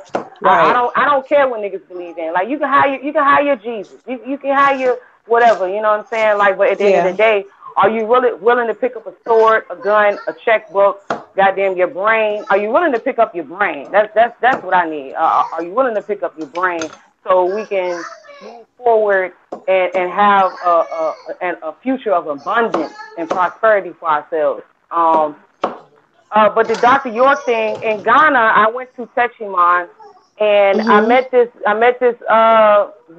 sister from the UK, and she has an organization in Techiman, Ghana, where they have all these children. It's kind of like an orphanage that they have, and they Mhm. follow Dr. York.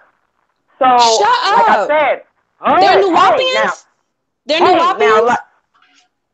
I look, like I said, I don't follow Dr. York. I don't know exactly all that he's in, all what they That's his teach. that's his cult. Well, But I that's knew his it wasn't religion, the good. Yeah, I Wapians. did know Okay. that. I did know that it was a cult and it was some craziness, some madness going on with it. And then I started researching. There. I burnt up some damn Wi-Fi, honey, and started doing my research there, right? So while the children around me dancing and they doing their little African dancing and putting their little hands out, getting the money, collecting the money, we noticing these children is hot and hungry and they giving Mhm. us a feast. I ain't gonna lie, I felt like a cracker sitting right there because they had all this big feast for us and all this food, and the children was doing all this dancing, and then they got them lined up against the wall, and they not giving them no water or nothing. Do you know they got mad at us? These sisters from the diaspora, they got one brother on the compound, and I'm like, brother, Yeah. how is you even dealing with all this feminine energy, and you ain't got nobody there to balance the shit out? But anyway, that's another conversation. Oh Lord. All this craziness going on, and the children is like, looking pitiful and shit. Like, come on, man, it's hot out here. And then when they said, well, if you want the children to get water and something to eat, y'all can pay for it. So I'm like, hold on, are we gonna come from the diaspora? We can't bring this fuck shit to Africa, man. Like, what is y'all doing? I'm gonna tell you, just know that the people in the community, the Ghanaians, they see what the hell's going on with that particular spot and with that Dr. York shit, and people are steering clear of it. And she has a beautiful compound. That's what's so bad about it. She has a beautiful compound. She has a Oh my beautiful piece of God. land where, Are you like, talking we about could from the do Benno so. Village? Are you talking about Benno Village? Yes. Oh Yes. shit. Listen, Yes. the other sister who they interviewed her on YouTube. She's actually from Philly. Oh, that's fuck. All Yeah. right, No, yeah, and Nunette. she built the Nunette. Nunette, and but the Nunette is a sister on there. Her house has been completed. The one that's already painted. It got all the Kemet stuff on there, but if you look at it closely, it's all Nuwapian stuff. And she's from Philly, and I saw that one there. And that's bad, baby. Put it back. And Nunette, didn't she finish building that big pyramid? And Yep. yeah, man, that It's is beautiful. so. Yeah, but Is that? I didn't know that. that's so disheartening. And Belle, I wonder if this has some reason behind it, but what's his name? But Bomani was Oh cool with. yeah, I mean, Bomani, my boy. That's my boy yeah, right but there. that was a Bomani, part yeah, of. that's my dude. Yeah. Yeah, well, not the last one, but the previous year, that was one of the stops on his tour, and now it is stopped. So Yeah, he took it off. yeah, so what you're telling me is like, oh yeah, we gotta talk after this. Like, Yeah, it's a shame. It's a shame because when we made that stop oh in shoot, Techiman to go to New Net Spot, that also yeah, was the stop to take us to the Kintampo waterfall. And man, that like was like one of the highlights of the tour. You know what I'm saying? The waterfalls, being able to sit up on them rocks and just let that righteous water just beat down on your body. And we had the whole waterfall to ourselves. Bomani had it set up. Bomani did an excellent job. Oh, so you was on that one. You was on that one with Bomani. Okay. Yes. So you Bomani were on that one. That was his last tour with her. Because I was trying to see. Okay. Yep. Cool. Yep. So, there's opportunity for us there to set up a tour where maybe we can, it's a long drive. It's a 7.5-hour drive out there. Yeah. So that stop in Techiman is really needed to help not make that drive so far because it's only like an hour drive from Techiman. Yeah. But if we don't have that stop there to see Nunet, it makes it difficult to get to that waterfall. So you could do it from Kumasi, and it's about a 5 to 6 hours, maybe like a 5-hour drive. Yeah. But, we gotta talk after this. Oh my God, we gotta talk after this. That waterfall is, man, you gotta go to that waterfall, man. That waterfall is like. But just on the other stuff that you was talking about, because she adopted some of the children. You know that, and so that really bothers me. What you're telling me, that just bothers me. Yep, I'm very concerned. I'm very concerned about that spot, and her energy is so much so where people is like completely turned off from even moving to that area and buying land in that area. But that area is so rich for agriculture, right? And it's cheap. It's like so dirt cheap. But it's far. I think like for me before, I was considering it, but when I was doing when I was really looking at the how far away it was from Accra, right? I was just like, oh my God, I need to be. But you're looking at like $500 to $800 an acre. True, you know what I'm saying? Yeah. I mean, as a second place, I was like, that makes sense. But just, I was nervous about that being like you initial spot. No. That's a huge commitment, and I think Sorry, go ahead. No, I was just saying, we still are Americans. You know what I'm saying? Like, that's a hard transition. That's a very difficult transition. You know what I mean? But go ahead. Right. Well, that's why I was saying that I wanted to reach out to the brothers and sisters that are interested. I mean, even if, let's say you're not interested in Ghana, you want to go somewhere else. I mean, even if you fly into Ghana, that's what I'm getting ready to do. I'm going over there for 35 days. I leave next Monday. I'm going for 35 days because, one, I want to see what the real deal is. I want to live amongst the people. I'm going to go live in the slums for at least a week. I want to see, like, worst case scenario, if a nigga ain't got but $1 in their pocket, can we survive over here? What is it like trying to survive over here? Even if the U.S. dollar run out, what will happen? What's the options? Like, I want a front row seat to that. But also, I'm also purchasing, because while I'm on the line with y'all, I'm going back and forth with some of the brothers over there, looking at getting a house, purchasing a house, or maybe renting a house for the first year. That way, anybody that wants to come from the BAIO, they can come. The kids there, I mean, it's really not going to be a fee because it'll be paid for the year. So right now I'm looking at a 2-bedroom, and it's small right now, but a 2-bedroom, 2-bath flat. They call it flats, we call them apartments. It's going to cost about $1,200 for the whole year. Okay. So $1,200 for the whole year. So like we all put together, and we can get like. I was about to say that's a collective thing. 5-bedroom, a 10-bedroom. A 10-bedroom might cost us maybe $6,000 to $10,000 for the year. Are you vlogging? Are you gonna vlog this? I mean, I think you should. For your 35 days. I want to. I'm just a little nervous about, because I'm unorthodox, and like I said, my mouth gets, and I started doing stuff on Facebook. People be like, "Oh, she's smoking a cigarette. She's smoking a blunt. She cussing. Oh, we can't hear what you're saying. You so pretty, but we can't." Niggas get on my nerves. Niggas really get on my everlasting damn nerves. You can't listen to what the hell I'm saying because I'm lighting a Newport, bitch. Look, I'm stressed. I'm black and America. Goddamn right I smoke a cigarette. Well, listen, they can take it from these other platforms because they are straight niggas too. I mean, we all who we are. That I think it's an issue because you're a woman a lot of times. But people will get past that. And those who want to hear it, who really want to hear the truth, who really want to see that, they're going to listen.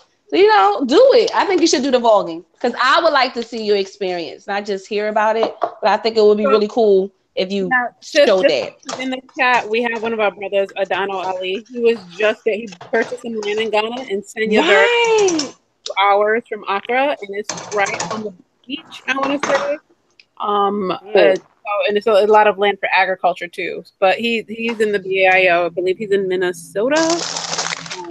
I think that's where he said he was from. Mm-hmm. And I am looking. What's your Facebook name? Oh, my Facebook name is Akachi Masego. AKACHIMASEGO. AKACHIMASGEO. And I picked that name. It's a Kenyan name. It's a real Kenyan name. I did my research and I had it verified by a real Kenyan.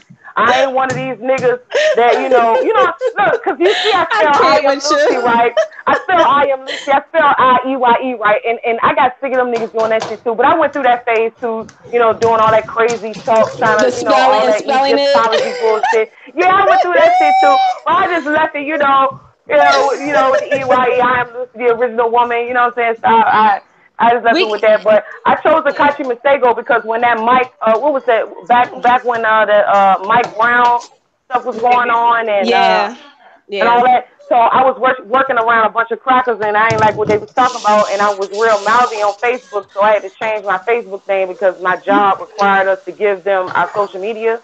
I couldn't have them looking me up and, hey, look, people can call me a coon if you want. I need that dollar from White Zaddy right now because White Zaddy signed my paycheck. And White Zaddy is what's going to help fund the BAIO and do what the hell we need to do. Fuck with these stupid RBG niggas on you work for White Zaddy. Look, let me tell you, do you know the last RBG fake-ass pro-black nigga told me? He said, I don't have to help you pay no bills. I don't have to help you do nothing because you get your paycheck from White Zaddy. Why? Because I go to work, my nigga? Are you serious? Most of them do, but you know what? The funny thing is, at the same time, they asking you for a donation. That's why I'm paying attention to that. They ask you for the donation. It's like, huh? They're like, all we need you to do, family. All we need is to get to this next level, family. So you know it's all BS. You know it's all BS. Sis, when the dollar comes from me, it's coming from the black community because my hands touched it. Because White Zaddy gave it to me, but once I touched it, it's a black dollar now, so it's coming from the black community. Once I got sick of that shit, man. These niggas, man, damn, man. Hey, Belle, that's why I'm so glad we had that conversation last night. So you know what I'm saying? So I can see what the hell's going on with the BAIO because I don't have time for no more. Oh shit, man. We don't focus on none of that type of stuff, which I'm so happy. I'm free to believe what I want to believe in. You free to believe in what you believe in, but we can all agree that we need LIN and that we African. Other than that, like I don't care. Like I don't want to get caught up in that other stuff. It's too much. And it is. That's what we're talking about. I'm Lucy. You came into the BAIO when? When did you join? And how did you find us? Was it Dyna's channel too, or something else? I know we talked a little bit about it last night, but I wanted the listener to hear. Yeah, I went back through my history after you said that, and I looked through my history on YouTube. It was through Dyna's channel because when I got back from Ghana, I just was doing more research on like Africa and what. I was looking, it's a lot of people from the UK that go to Africa, but I was looking for people from the United States that were going to Africa because I'm like, if there's nobody on YouTube talking about it, I'm like, hell, if I don't care what people think of how I look and how I say, I'm just going to report what I see because if I'm looking for the information, I feel like somebody else might be looking for that information. Just somebody that's from one of our hoods, somebody that talk like us, look like us, that can relate to us like, well, damn, I ain't got much money, but can I go to Africa and be able to afford to go and see what's up for myself? You know what I'm saying? So, and then actually look, at the end of the day, we still niggas. Like, I drank and smoked weed the entire time I was there. So niggas say, oh, they don't do the same thing. Like, they chill and they live their life just like we do over here. So, I want to break that misconception that we can't go over there and fellowship and be with them and hang out and have a good time and have things in common. Because I'm telling you, it was definitely a beautiful experience. But yeah, I found Holup's channel through Dinaz. Yeah, and I love that brother. I love what he's doing, and he's going to these different countries. It's awesome. Right. So yeah, that's how I found it. And it was Holup cursing people to hell out. That basically was just like, oh shit. Man, I loved it. Because you got these stupid ass niggas, and it's when he said the Negro stalling tactics. Yeah.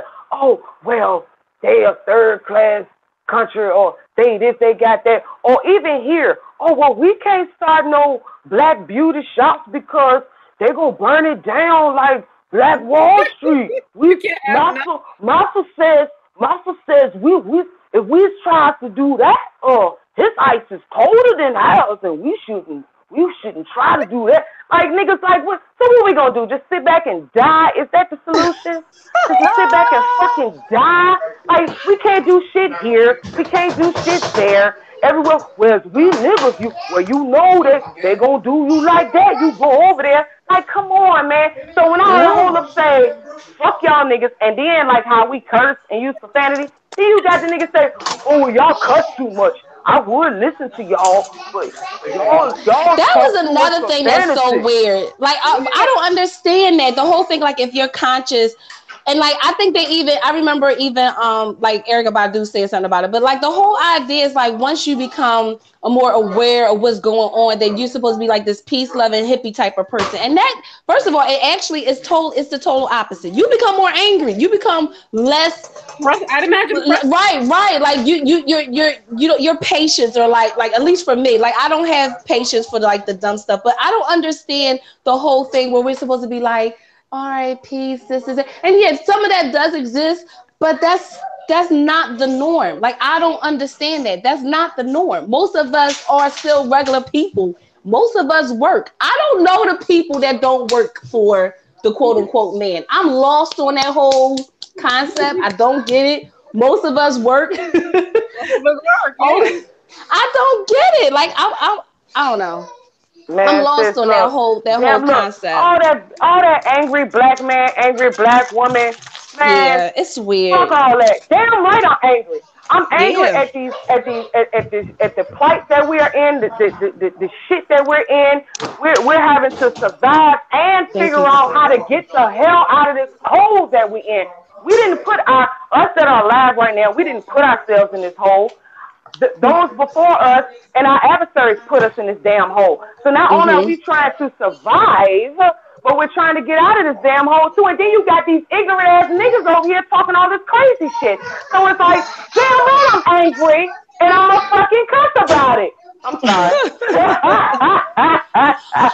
And it's like back to what we were saying about I think it's good that we have the information, but again, they never present the solution. And so you do have people like Tariq or other platforms that they present all this information, but then when we talk about the solutions, they downplay the solutions. So just like you mentioned, the whole thing with the salons.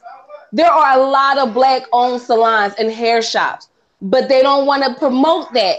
And still it's this thing where all we're going to do is continue to complain about it, but not talk about the solution about owning our own business and patronizing those businesses. I don't understand that. I mean, of course, I know that has a lot to do with their platform and that's the way that they get their money. But as a whole, like, I don't understand the people that are listening. I don't understand how we can't see that that's a part of the game. Why we can't see that the solution is...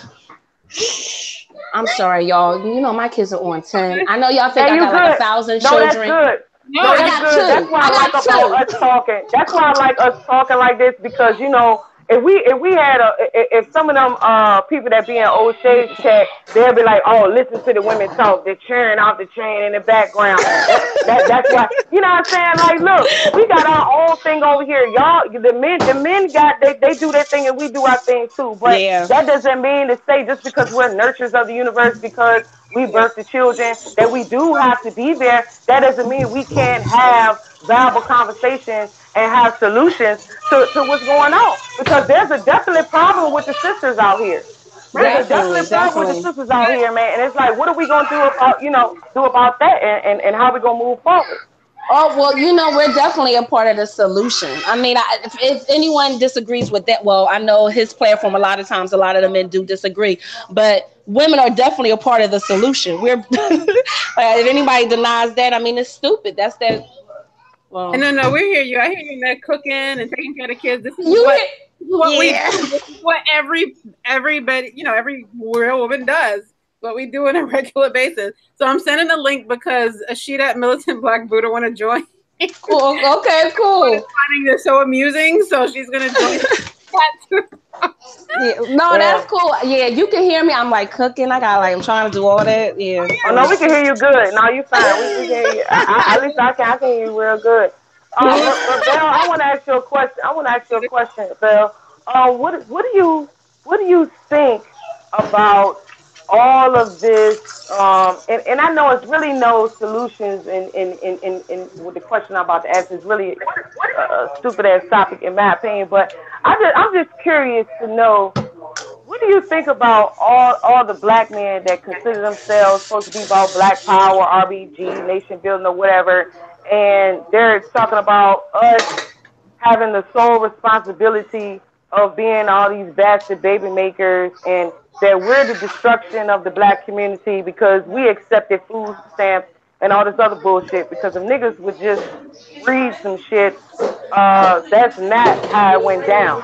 You know what I'm saying? How do you feel about hearing black men talk about us like that in that manner? I'm gonna be honest with you. I didn't realize it was the RBG particular, or even like a technically conscious community talking about us like that. But like to be honest, I don't hear that. So my opinion on it is kind of like, like if you're not about doing anything, I don't really care. Yeah.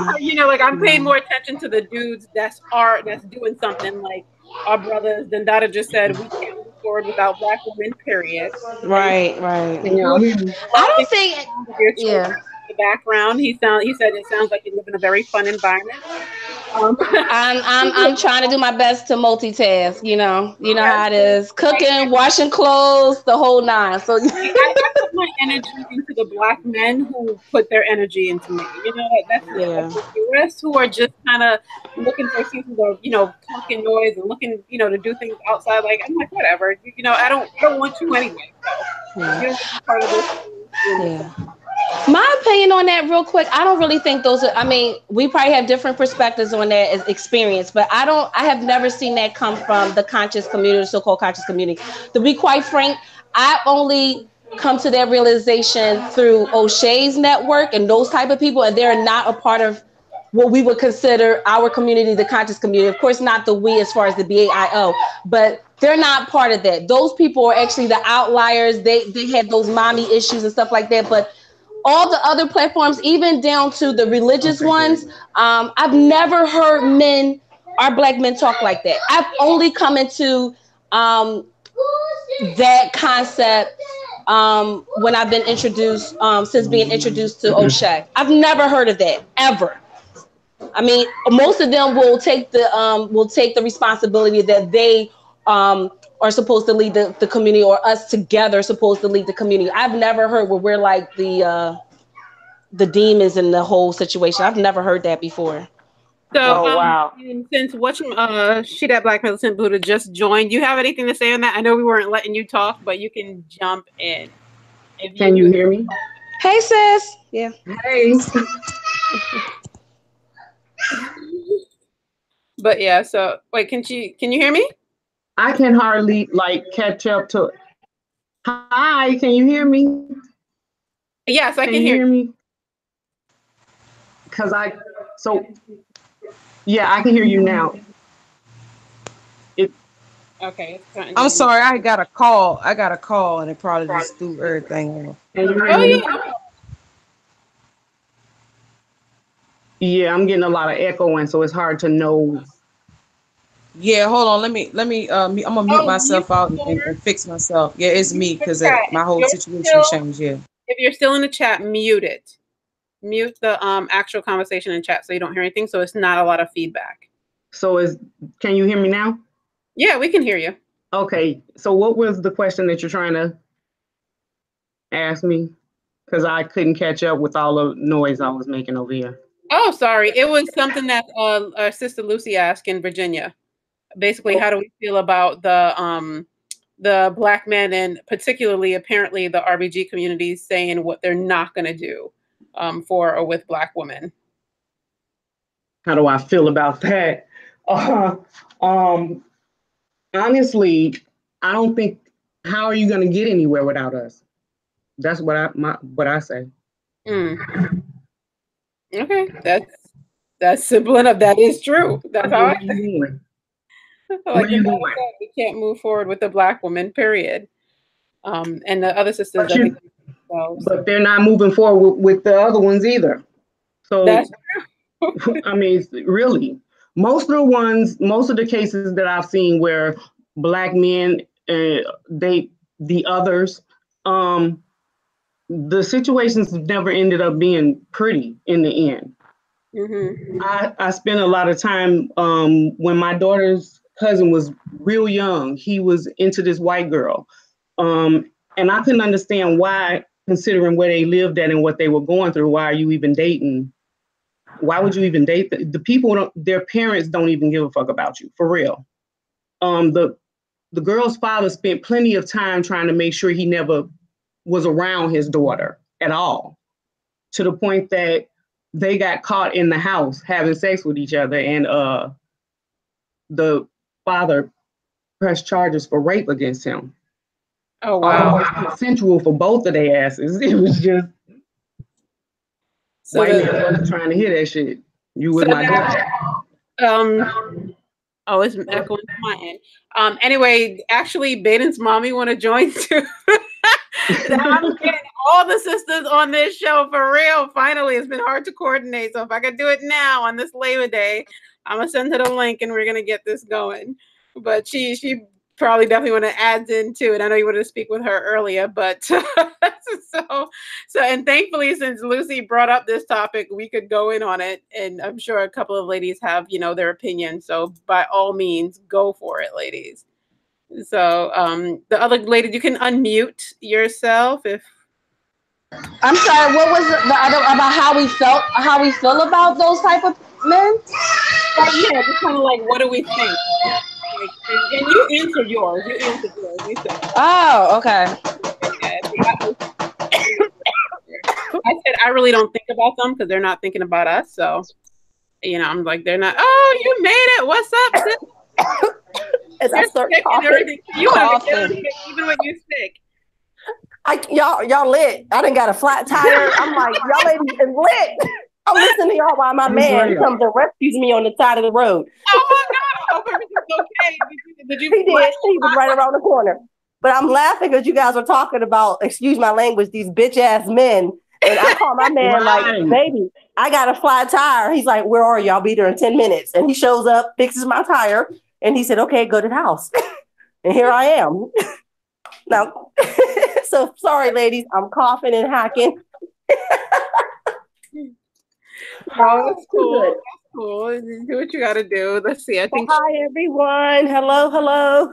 Yes, intros. So Alicia made it on. I'm so happy. So yes, we have Adjoa in Pennsylvania. Yeah. We got. Hi, Adjoa. You're in my home state. I'm representing the other side, Pittsburgh. Woo, woo. Oh, okay, PA. I'm a Pittsburgh girl. Yeah, and then we have Lucy up in Virginia with her craziness. Lucy, guess what? All right, Lucy. I used to live in Virginia. Yes. The guys are gonna try to get you on the show, Lucy. You earned your ticket. Your mouth definitely. I love her. She started talking. I said, "Oh hell yeah! I love this sister." I was like, "Yeah." She's like a female Holub, right? Yeah. No, I got so much to say. I got so much to say about so many things, and I listen to a lot of different brothers talk because at the end of the day, I have two sons. I have twin boys. They just turned 13 this past Friday. I understand the whole thing where I can't raise them to be a man. I understand all of that. No, I do not know how to teach my sons how to assert themselves with men. If you're approached by a man, if you're being endangered or however dudes interact. I don't know how dudes interact. Why? Because I'm not a man. So I understand that whole concept, but don't sit up here and tell me that I'm inadequate in raising my children, because I can instill certain things into them to make sure that they are courteous and that they're not a simp, because I'm not raising a simp. And that's what pisses me off is that they think that I'm going to raise a simp. Ain't nobody raising no fucking simps over here, man. I tell my son straight up, like, look, I showed them the videos of the trannies on Instagram and Facebook where, oh, we got another one, and oh yeah, we done got this bitch man, and they got the weave and all that shit on and fake titties. I showed that to my son. He's like, oh, you shouldn't show that to your children. Why not? My boys are 13. That testosterone is gonna kick in any day now. I got one of my twins already lifting 20-pound weights, like he doing some prison routine or something like who you pumping weights for? Like, what you doing? I don't stop them, you know. Hey, do your thing, you know. Right. But I can't curb that. I don't know what to do with that. I don't know how to direct that masculine energy. No, but what I can do is make sure, like I said, my sons don't be no simps. Make sure they can cook, clean, and iron for themselves. They don't need no female to do nothing for them. You know what I'm saying? But also teaching them the ratchet shit. Look at these hoes. I told them, look, anything they got blue hair, purple hair, they look like a damn Super Saiyan, stay the hell away from them hoes. If they can't speak proper English and certain literature, like I have them read certain literature, and it's like, okay, basic shit that we had to read in high school, you know, To Kill a Mockingbird and shit like that. If the bitch can't tell you some basic shit like that, then stay the hell away from her ass. Like, I could do that part of it, and I think that's a good basis, but I just want to get y'all sisters' point of view. Well, y'all say y'all ain't never hear it. Like, it's a whole world, because these MGTOW dudes is a problem. I think it's a low-key homosexual group. They probably going to be bad, Bell. They're going to be on your comments because I said that. I think they low-key homos, because if you sit up here and waste hours and hours of time talking shit about black women and how we're inadequate, okay, well, what about the ones that are?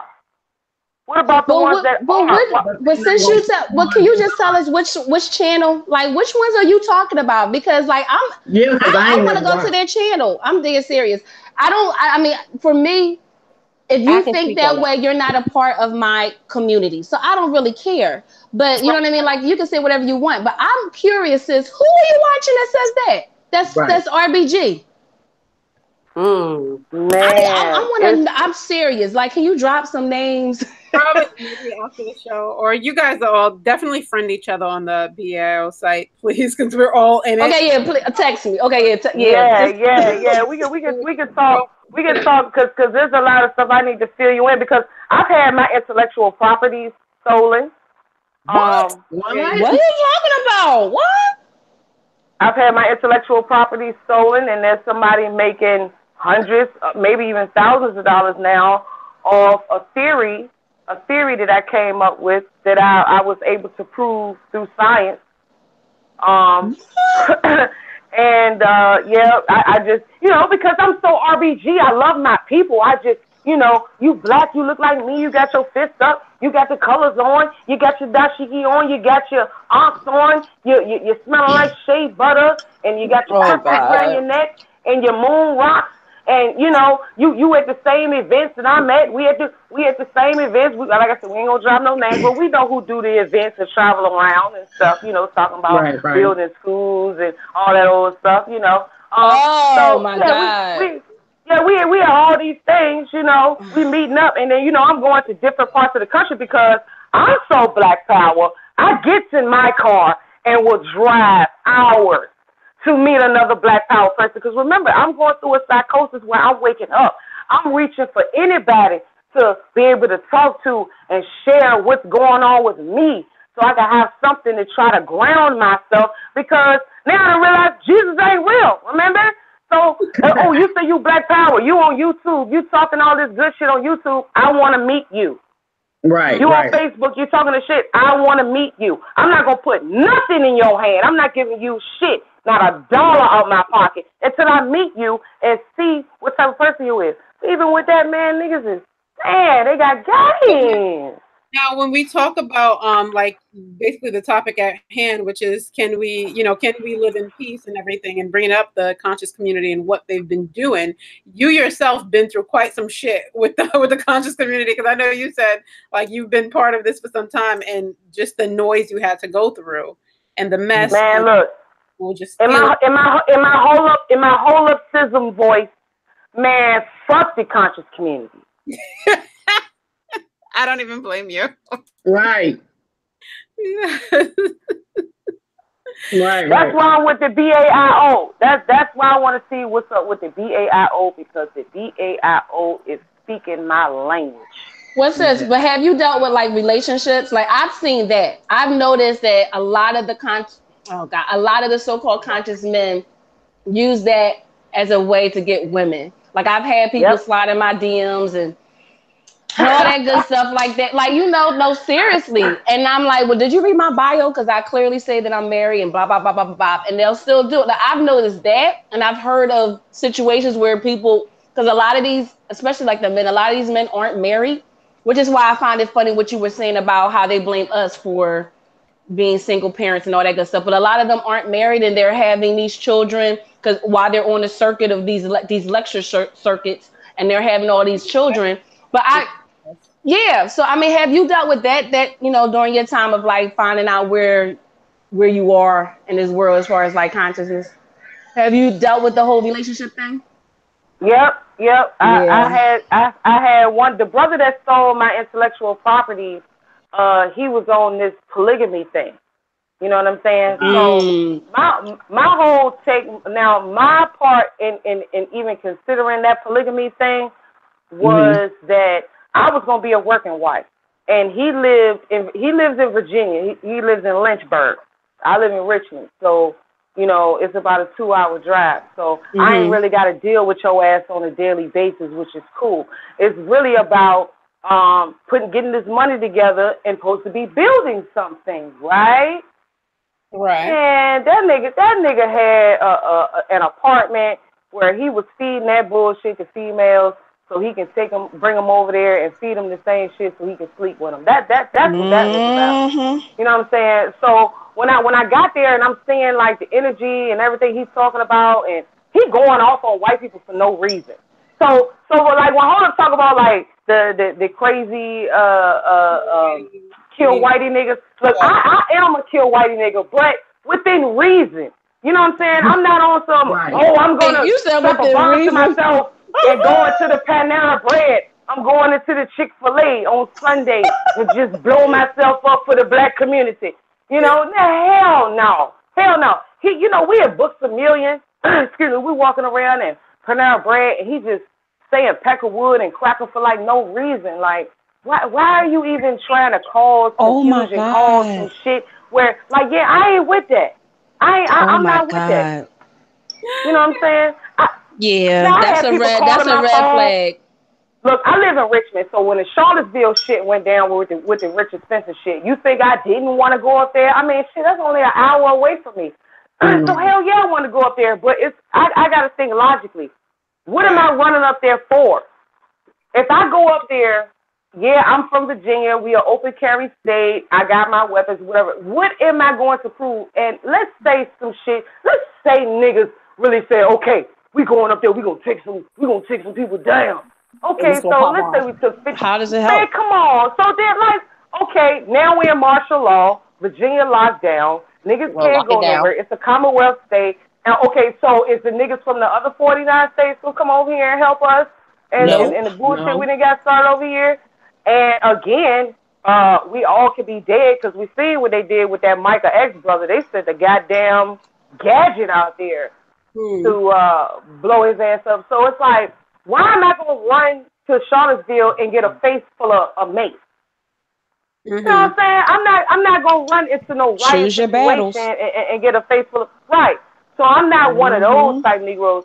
But at the end of the day, we got to do what we got to do. So, and you said it yesterday in the chat. You said you're a kill whitey, but you love your people more than you care about hating white people.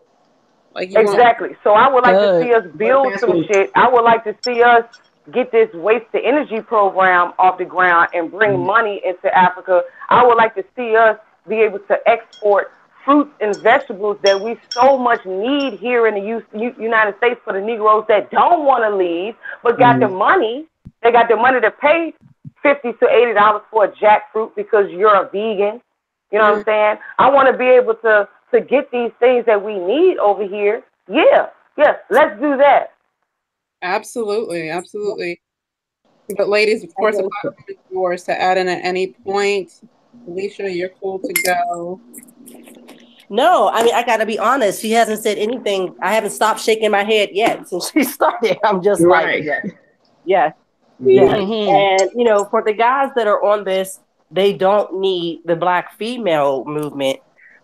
I just have to tell them, you know, study your history. There's never been a Black movement without us. There hasn't been. Because there can't be. You know, you can't have a Black movement without the Black female because we embody the Black family. So you can. You got all this male testosterone, and now you're talking patriarchy, which is exactly what the white man brought.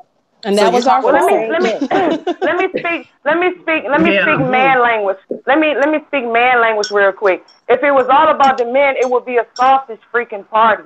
Who wants constant? So let's be exactly sausage measuring contest. Because it's all I kept saying ego. Ego. Always an ego. That's a lot of ego. Oh, no, I can do it better than you. And when women come in, we dissolve all that because there is no, you know, my so and so is better than yours. You know, we're able to look past that when men get caught up in their egos. And that's why you need both. That's why you need the duality. Yeah, exactly. You can't have one without the other. Right. And they have to embrace that. You know, I get it. They hate Black women. Okay, I'm sorry that your mama let you down. That's what it is. It's the mommy issue. But maybe we could prevent your daughter from having the same issues. Because we could build up her mama.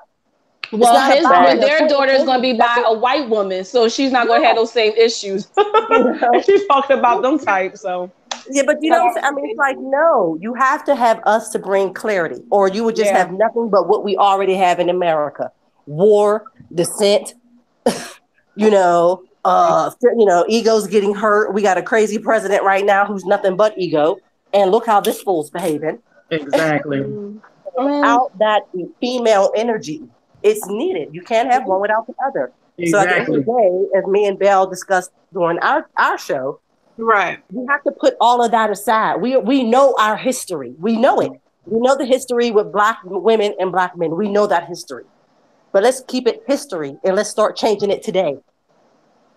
Yeah, I mean, and we're referring to the people within this so-called community. Most of us know our history, not all. You know what I mean? But again, it goes back to what you do with that. Just like I was saying to Belle, you have all this information, but it's how you apply it. At the end of the day, it's one of those things where usually those men that think that toxic way, they're still thinking with European mindset, and that is the patriarchy type of mindset. And it is not just so much of this, just the collective as far as how we traditionally think, but the having both sides are so important. That's how we've always lived. The duality of having the feminine and masculine, energy there. But I mean, again, when we talk about those type of people, and I don't consider them my people. I mean, we're forming the we now, the BAIO, but any man, whether they consider themselves RBG or not, if you start to downplay Black women and our contribution,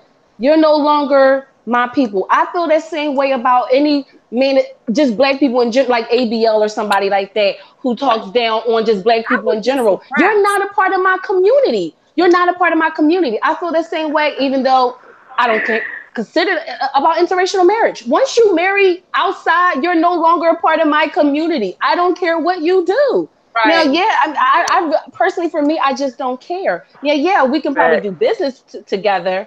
But I don't, like, at the end of the day, but you're not my people, you're not my brother, so I don't really care. I'm not putting my energy in those in those things. For me, I don't care. Yeah, I'm like, I can't put my energy in it. But Lucretia, did you want to add anything to it, or is she that Black militant leader? Oh, I forgot about her. Sorry. So she was muted. Can you hear me? Yeah, I can hear you. Go ahead. I just can't tell when I'm talking or if I'm being can be heard. I tried to interrupt a couple of times, but no. Go ahead. I'll make a space for you to talk. I'm sorry. That's okay. I'm at war though. I don't have time or want to deal with those type. I don't want to deal with those type of dudes. It's seriously. Right. And I guess that's what I meant when I said, I mean, where are they going without us? Because in the end, you're going to end up by yourself. Because if everything that we think about LIN is supposed to happen, I can guarantee you most of the people that's going to jump on board first is going to be women. Mm-hmm. So if your woman get up and walk away from you and move to Africa, what the fuck going to happen then? You know what? That's unfortunate, but you're probably when your right. mamas and your sisters and everybody else decide that they gonna pack up and go. Where are you at with that? Because the white girl is gonna definitely gonna pull some strings and get some dumb shit happening in your life. So what's happening after that? I mean, and even Alicia, you know from personal experience that you said, you know, you can't be like for the Black community if you're. So this is what, you know, once again, this is just, you know, my experience. Right. I was in an interracial relationship for many years. Mm-hmm. And I don't regret it because it really forced me into my consciousness at a pace. It may have still taken me a few years to get there. Because you see how a people that really everything is at their beck and call, but they can be just as confused and messed up as we are. It just comes from a different place. So what I learned was just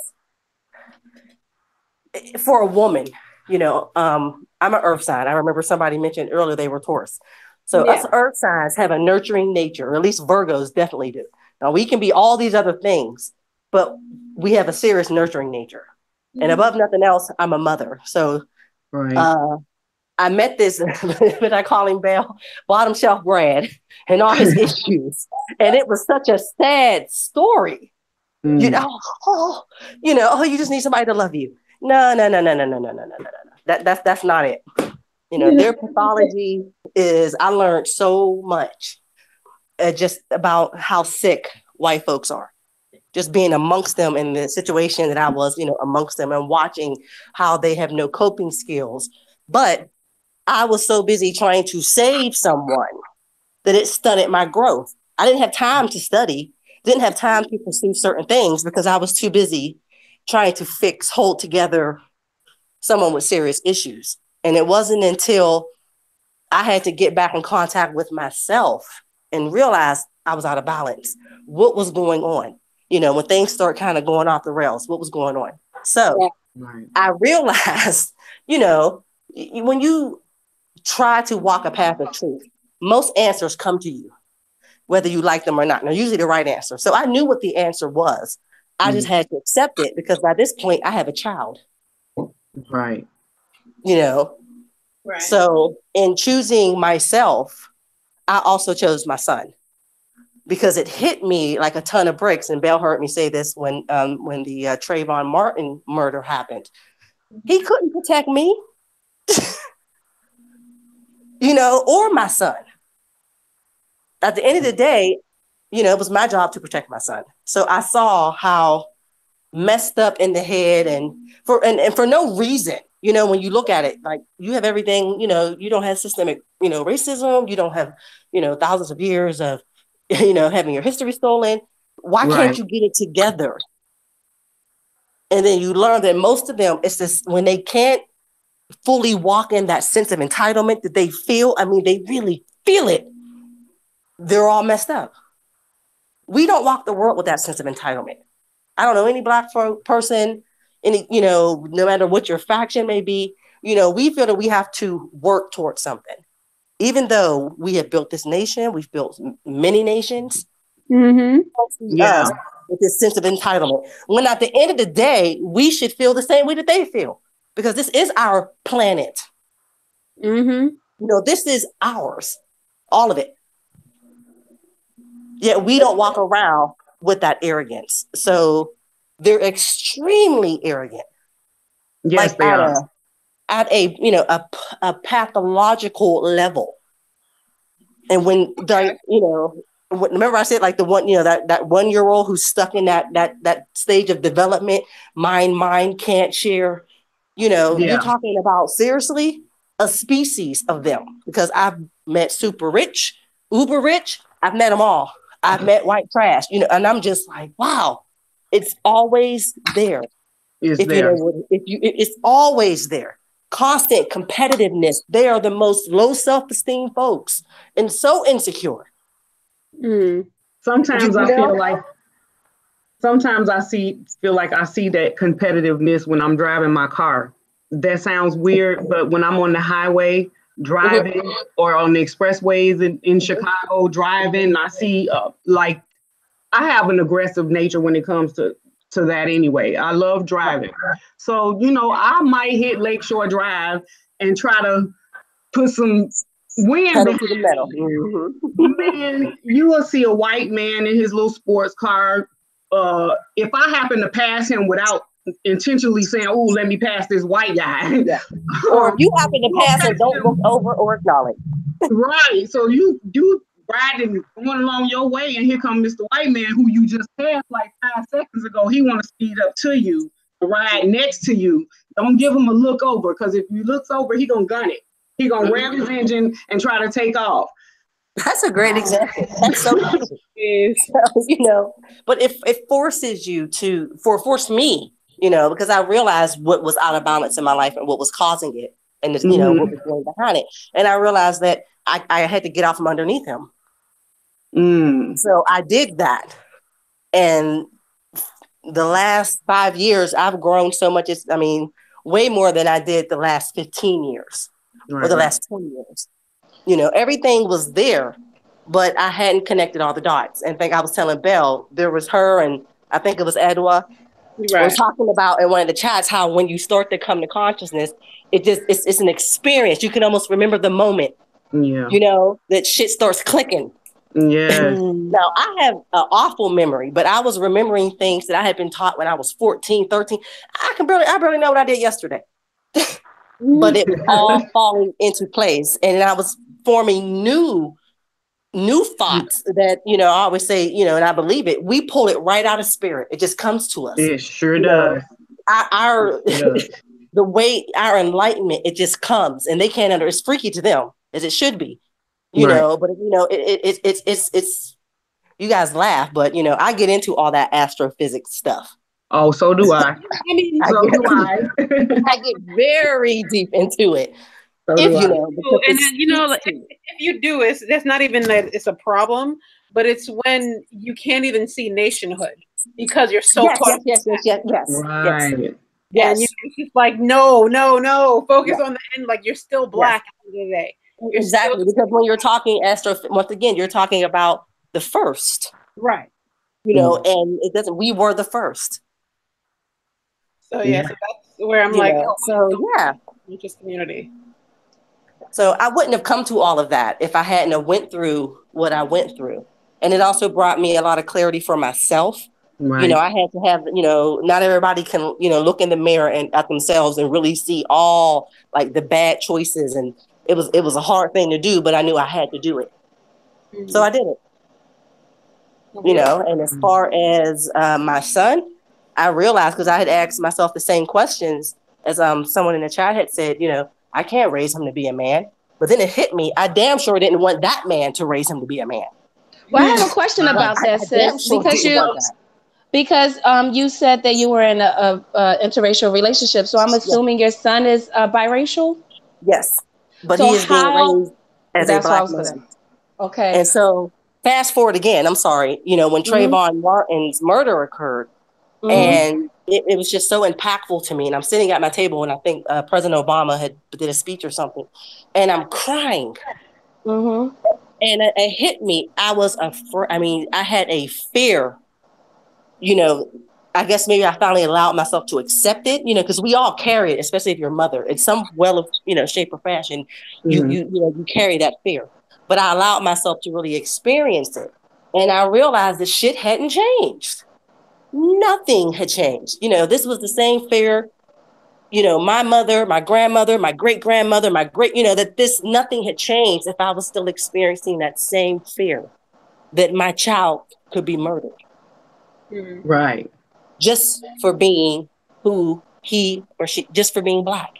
It's become normal. I feel That like there's we no become, good kid. There's no good kid. We're There's used to no, it. I'm the perfect, and if you act like them and you speak like them and you complete, it's not good enough because you're not them and they know that.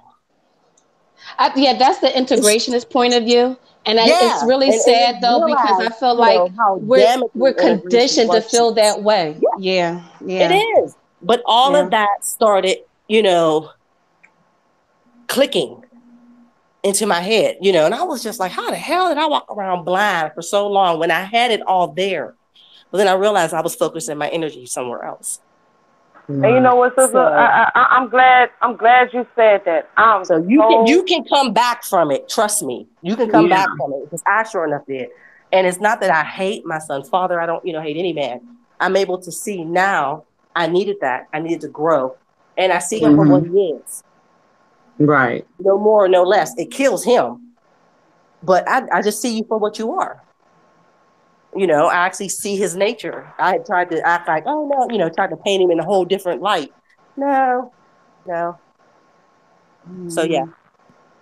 And the Wood said made a point. He said, I can tell y'all with this in confidence. I run 2 domestic violence classes with brothers who are mandated by parole. I've seen dudes who did 10, 20, 25 years change, become family men and fathers. Just from everybody can change. That's my theory, but it doesn't mean everyone will. Or wants to. Y'all can, but it doesn't mean everyone will. So I love that video. I'm all about connecting, not convincing. My convincing comes in the form of the children. That's the worst. Yeah. Because I'm done. I see how fruitless it is. Like, okay.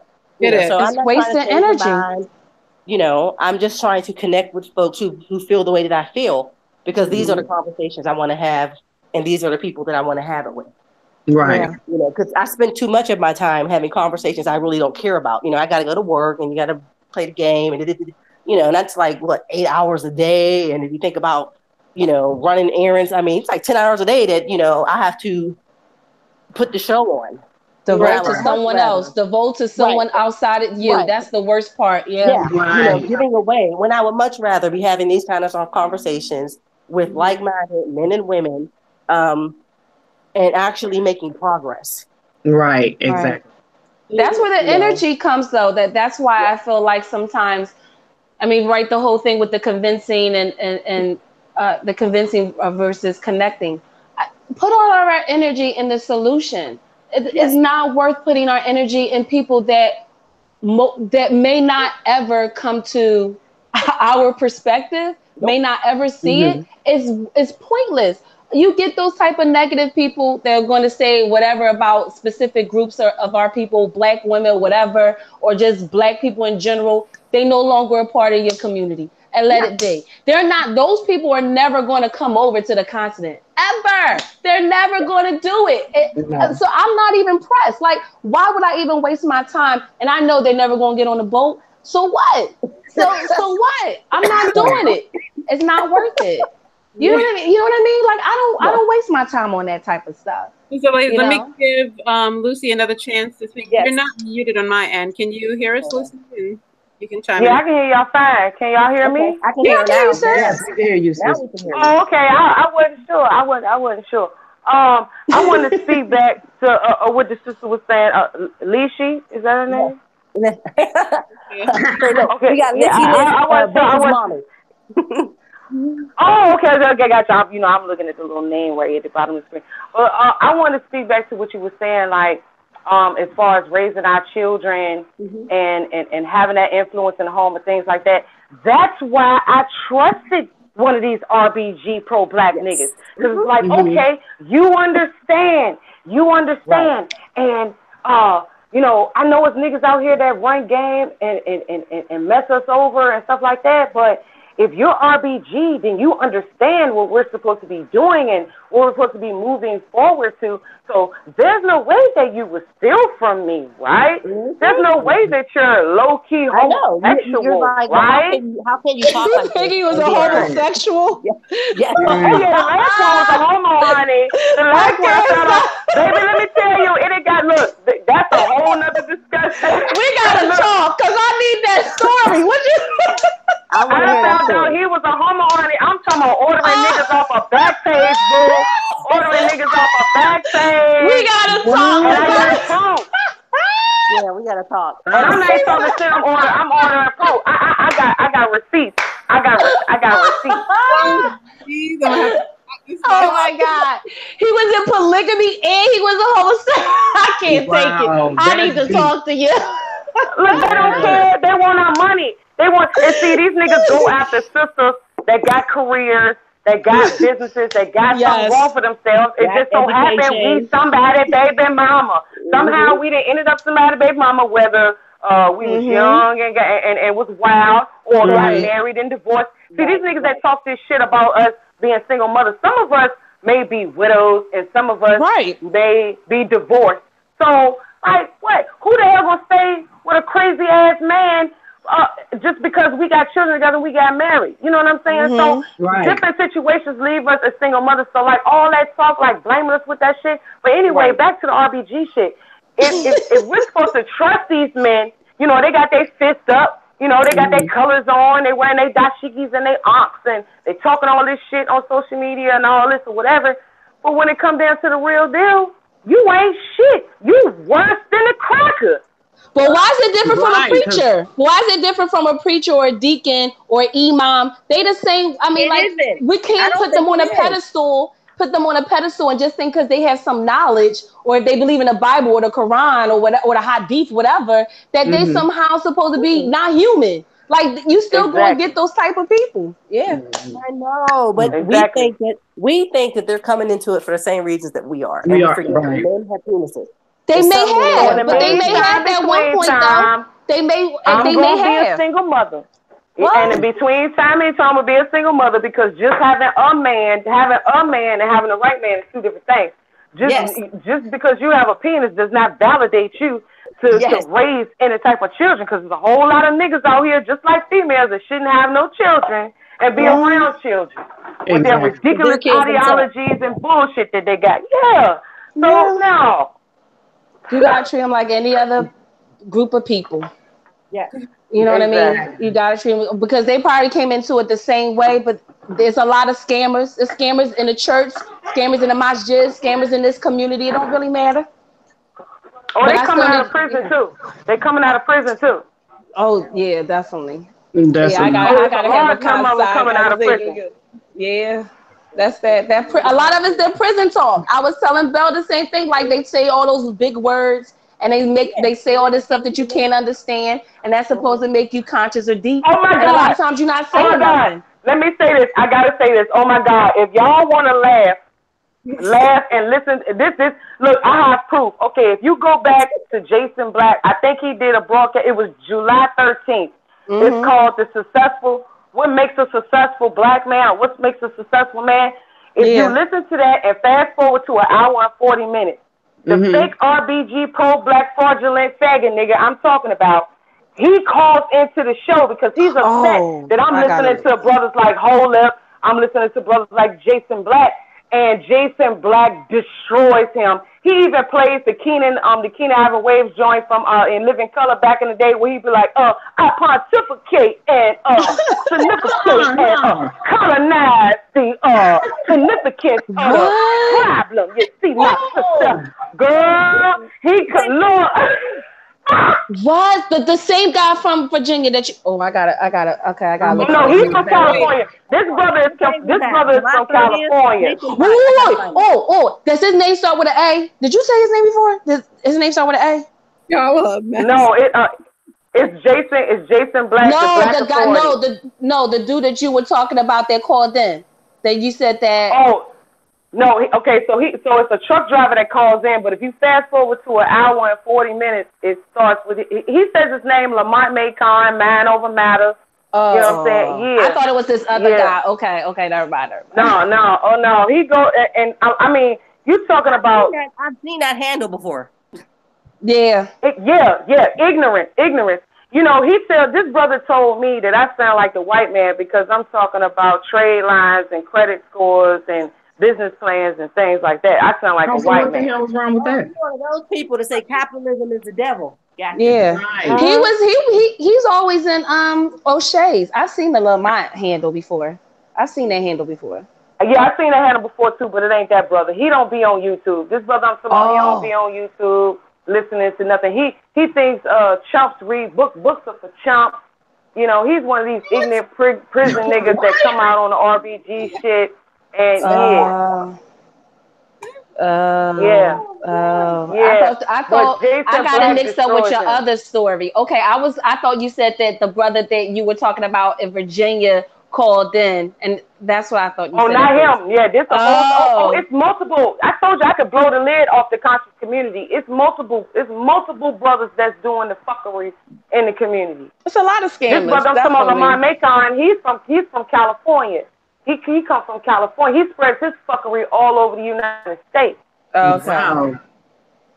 Yeah. I thought it was the one you said that was like homosexual and all. Yeah. I thought it was this. Yeah, Lamont. Yeah, that's the one I'm talking about. Yeah. So let me clarify. let me clarify. The brother, I hate to out the brother, but fuck him, because you know, hey, karma is a bitch, ain't it? The one in Lynchburg that stole my intellectual properties. No, I never got anything. That was the polygamy. Okay. The one I'm talking about now that Jason Black destroyed. Oh yeah, he's the closeted.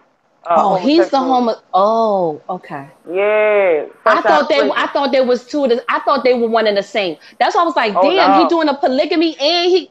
Okay, so that's why I was getting confused. That's why I was like, oh, you gotta call me because who is this dude? No, but he do. The homosexual does believe in polygamy. Yes. He wants, but he not polygamy with women. He's talking about with men, right? That would make with everybody. Is there a word that's for polygamy for orgies? Like, is there a word for that? I don't know. That's that Greek stuff. That's for the Greeks. Yeah. I don't know nothing about that. They ain't my life. Yeah, that's maybe he follow Nature Boy. I don't know. Probably. Oh, Nature Boy. Oh my God! I gotta look. It's a whole lot of crazy.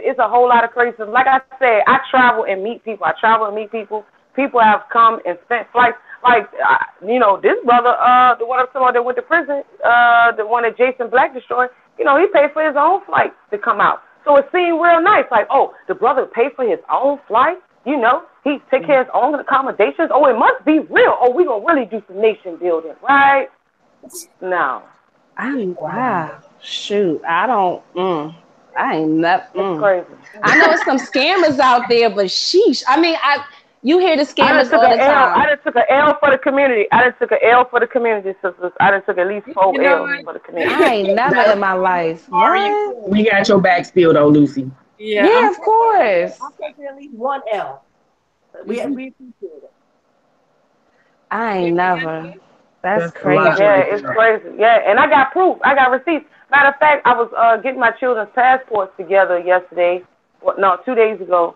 And I'm digging through the papers in my house, and I found a love letter. Well, I guess it's Boo from California State Prison. I guess it's Boo sent him a letter.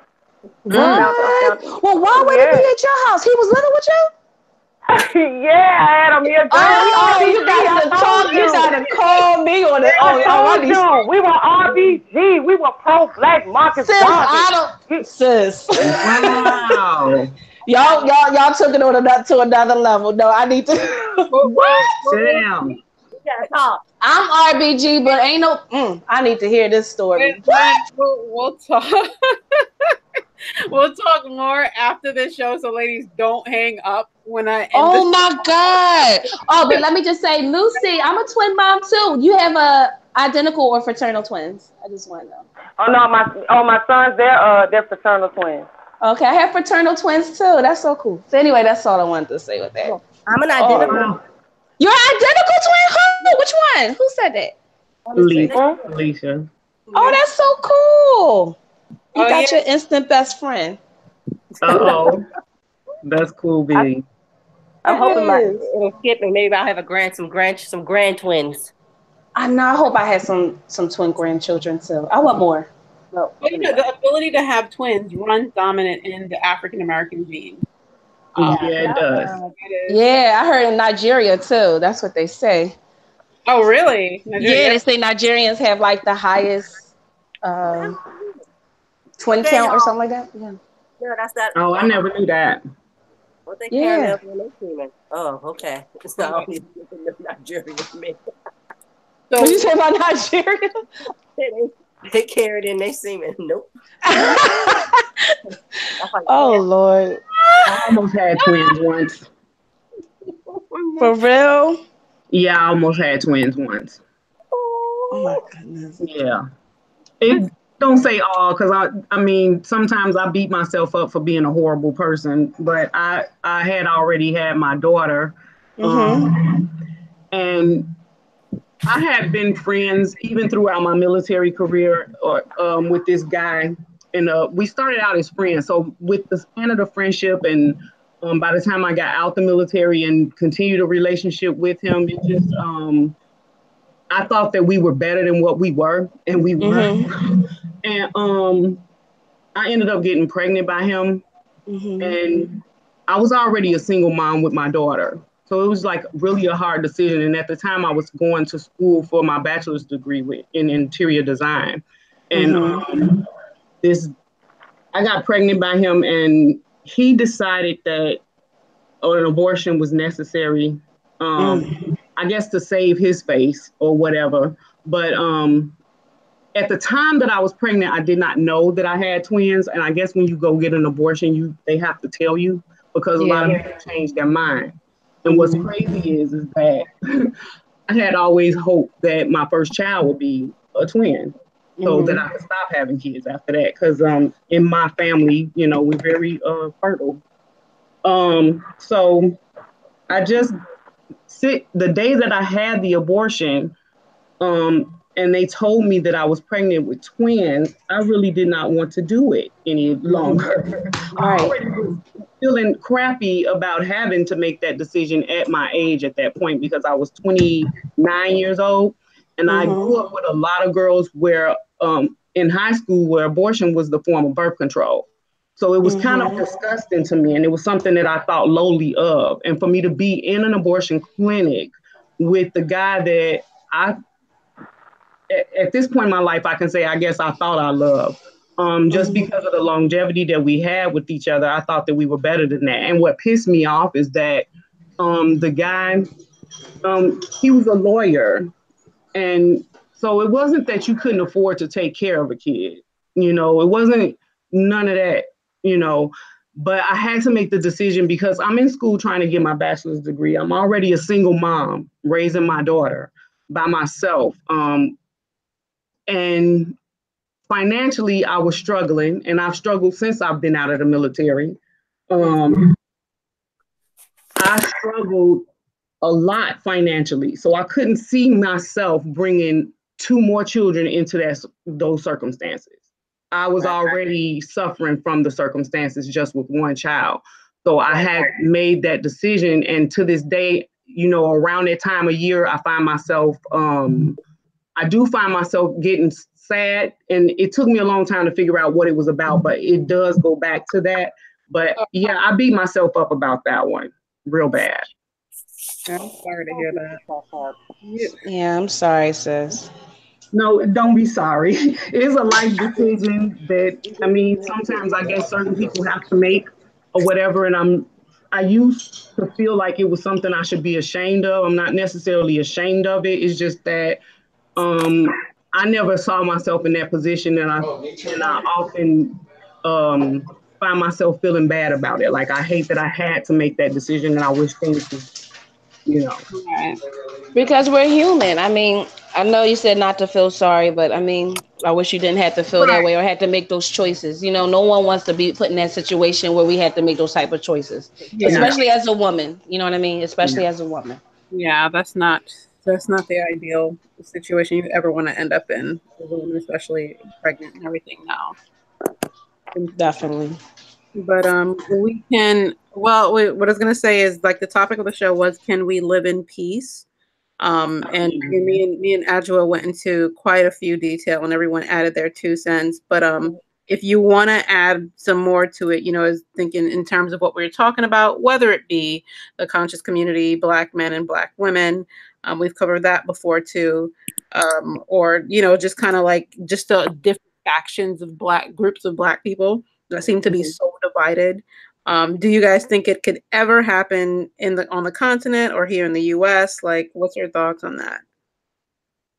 I actually believe it'll be a little bit of a struggle in the U.S. because of, well, hell, some of the stuff you guys were just talking about with this Jason Black guy and the O'Shea show interviewing all these assholes or whoever they are that think that Black women are not necessary in their life or what have you, and their mamas is Black. But I really feel like it's possible outside of America without all the influences that we have here that come from others. Right. That's how I feel too. More possible outside of the United States. Yeah. So. Yep, I second that. I feel like those who go and who believe in LIN won't be these people. So it's going to be the process of elimination. We're not going to have to deal with that anyway. And some people got to stay back anyway. So why not them? Right. Very true. That is true. So what I'm going to do, everyone added what they want to say. We've been going on for hours. Really, really appreciate it, lady. Oh, I'm like, oh my God, I turned this into one of damn that O'Shea show with a woman. So, but hey, you didn't have to cuss anybody out. You didn't have to go off. Yeah, no, not at all. Exactly. So, ladies, we can stay on for a little bit once I end this stream, just so you guys can get the rest of the information that Lucy wanted to share. But yeah, so everyone in the chat, thanks for joining us. Thank you for the support, fellas from the BAIO. Yes, thank you. Thank you, guys. Dawood, Born E Allah. I know Dendata was here. I think a few people left, and Holop was there too. But yeah, thank you so much for the support, fellas. We feel the love. And like we're, when we say all of this shit, we ain't talking about you guys. You guys are not at all. You're the exception. That's right. It's right. We appreciate the support so much. So, peace, family. It was nice doing this to make up for my lost time for not doing shows last weekend. But yeah, take care, fellas. We'll catch up next week.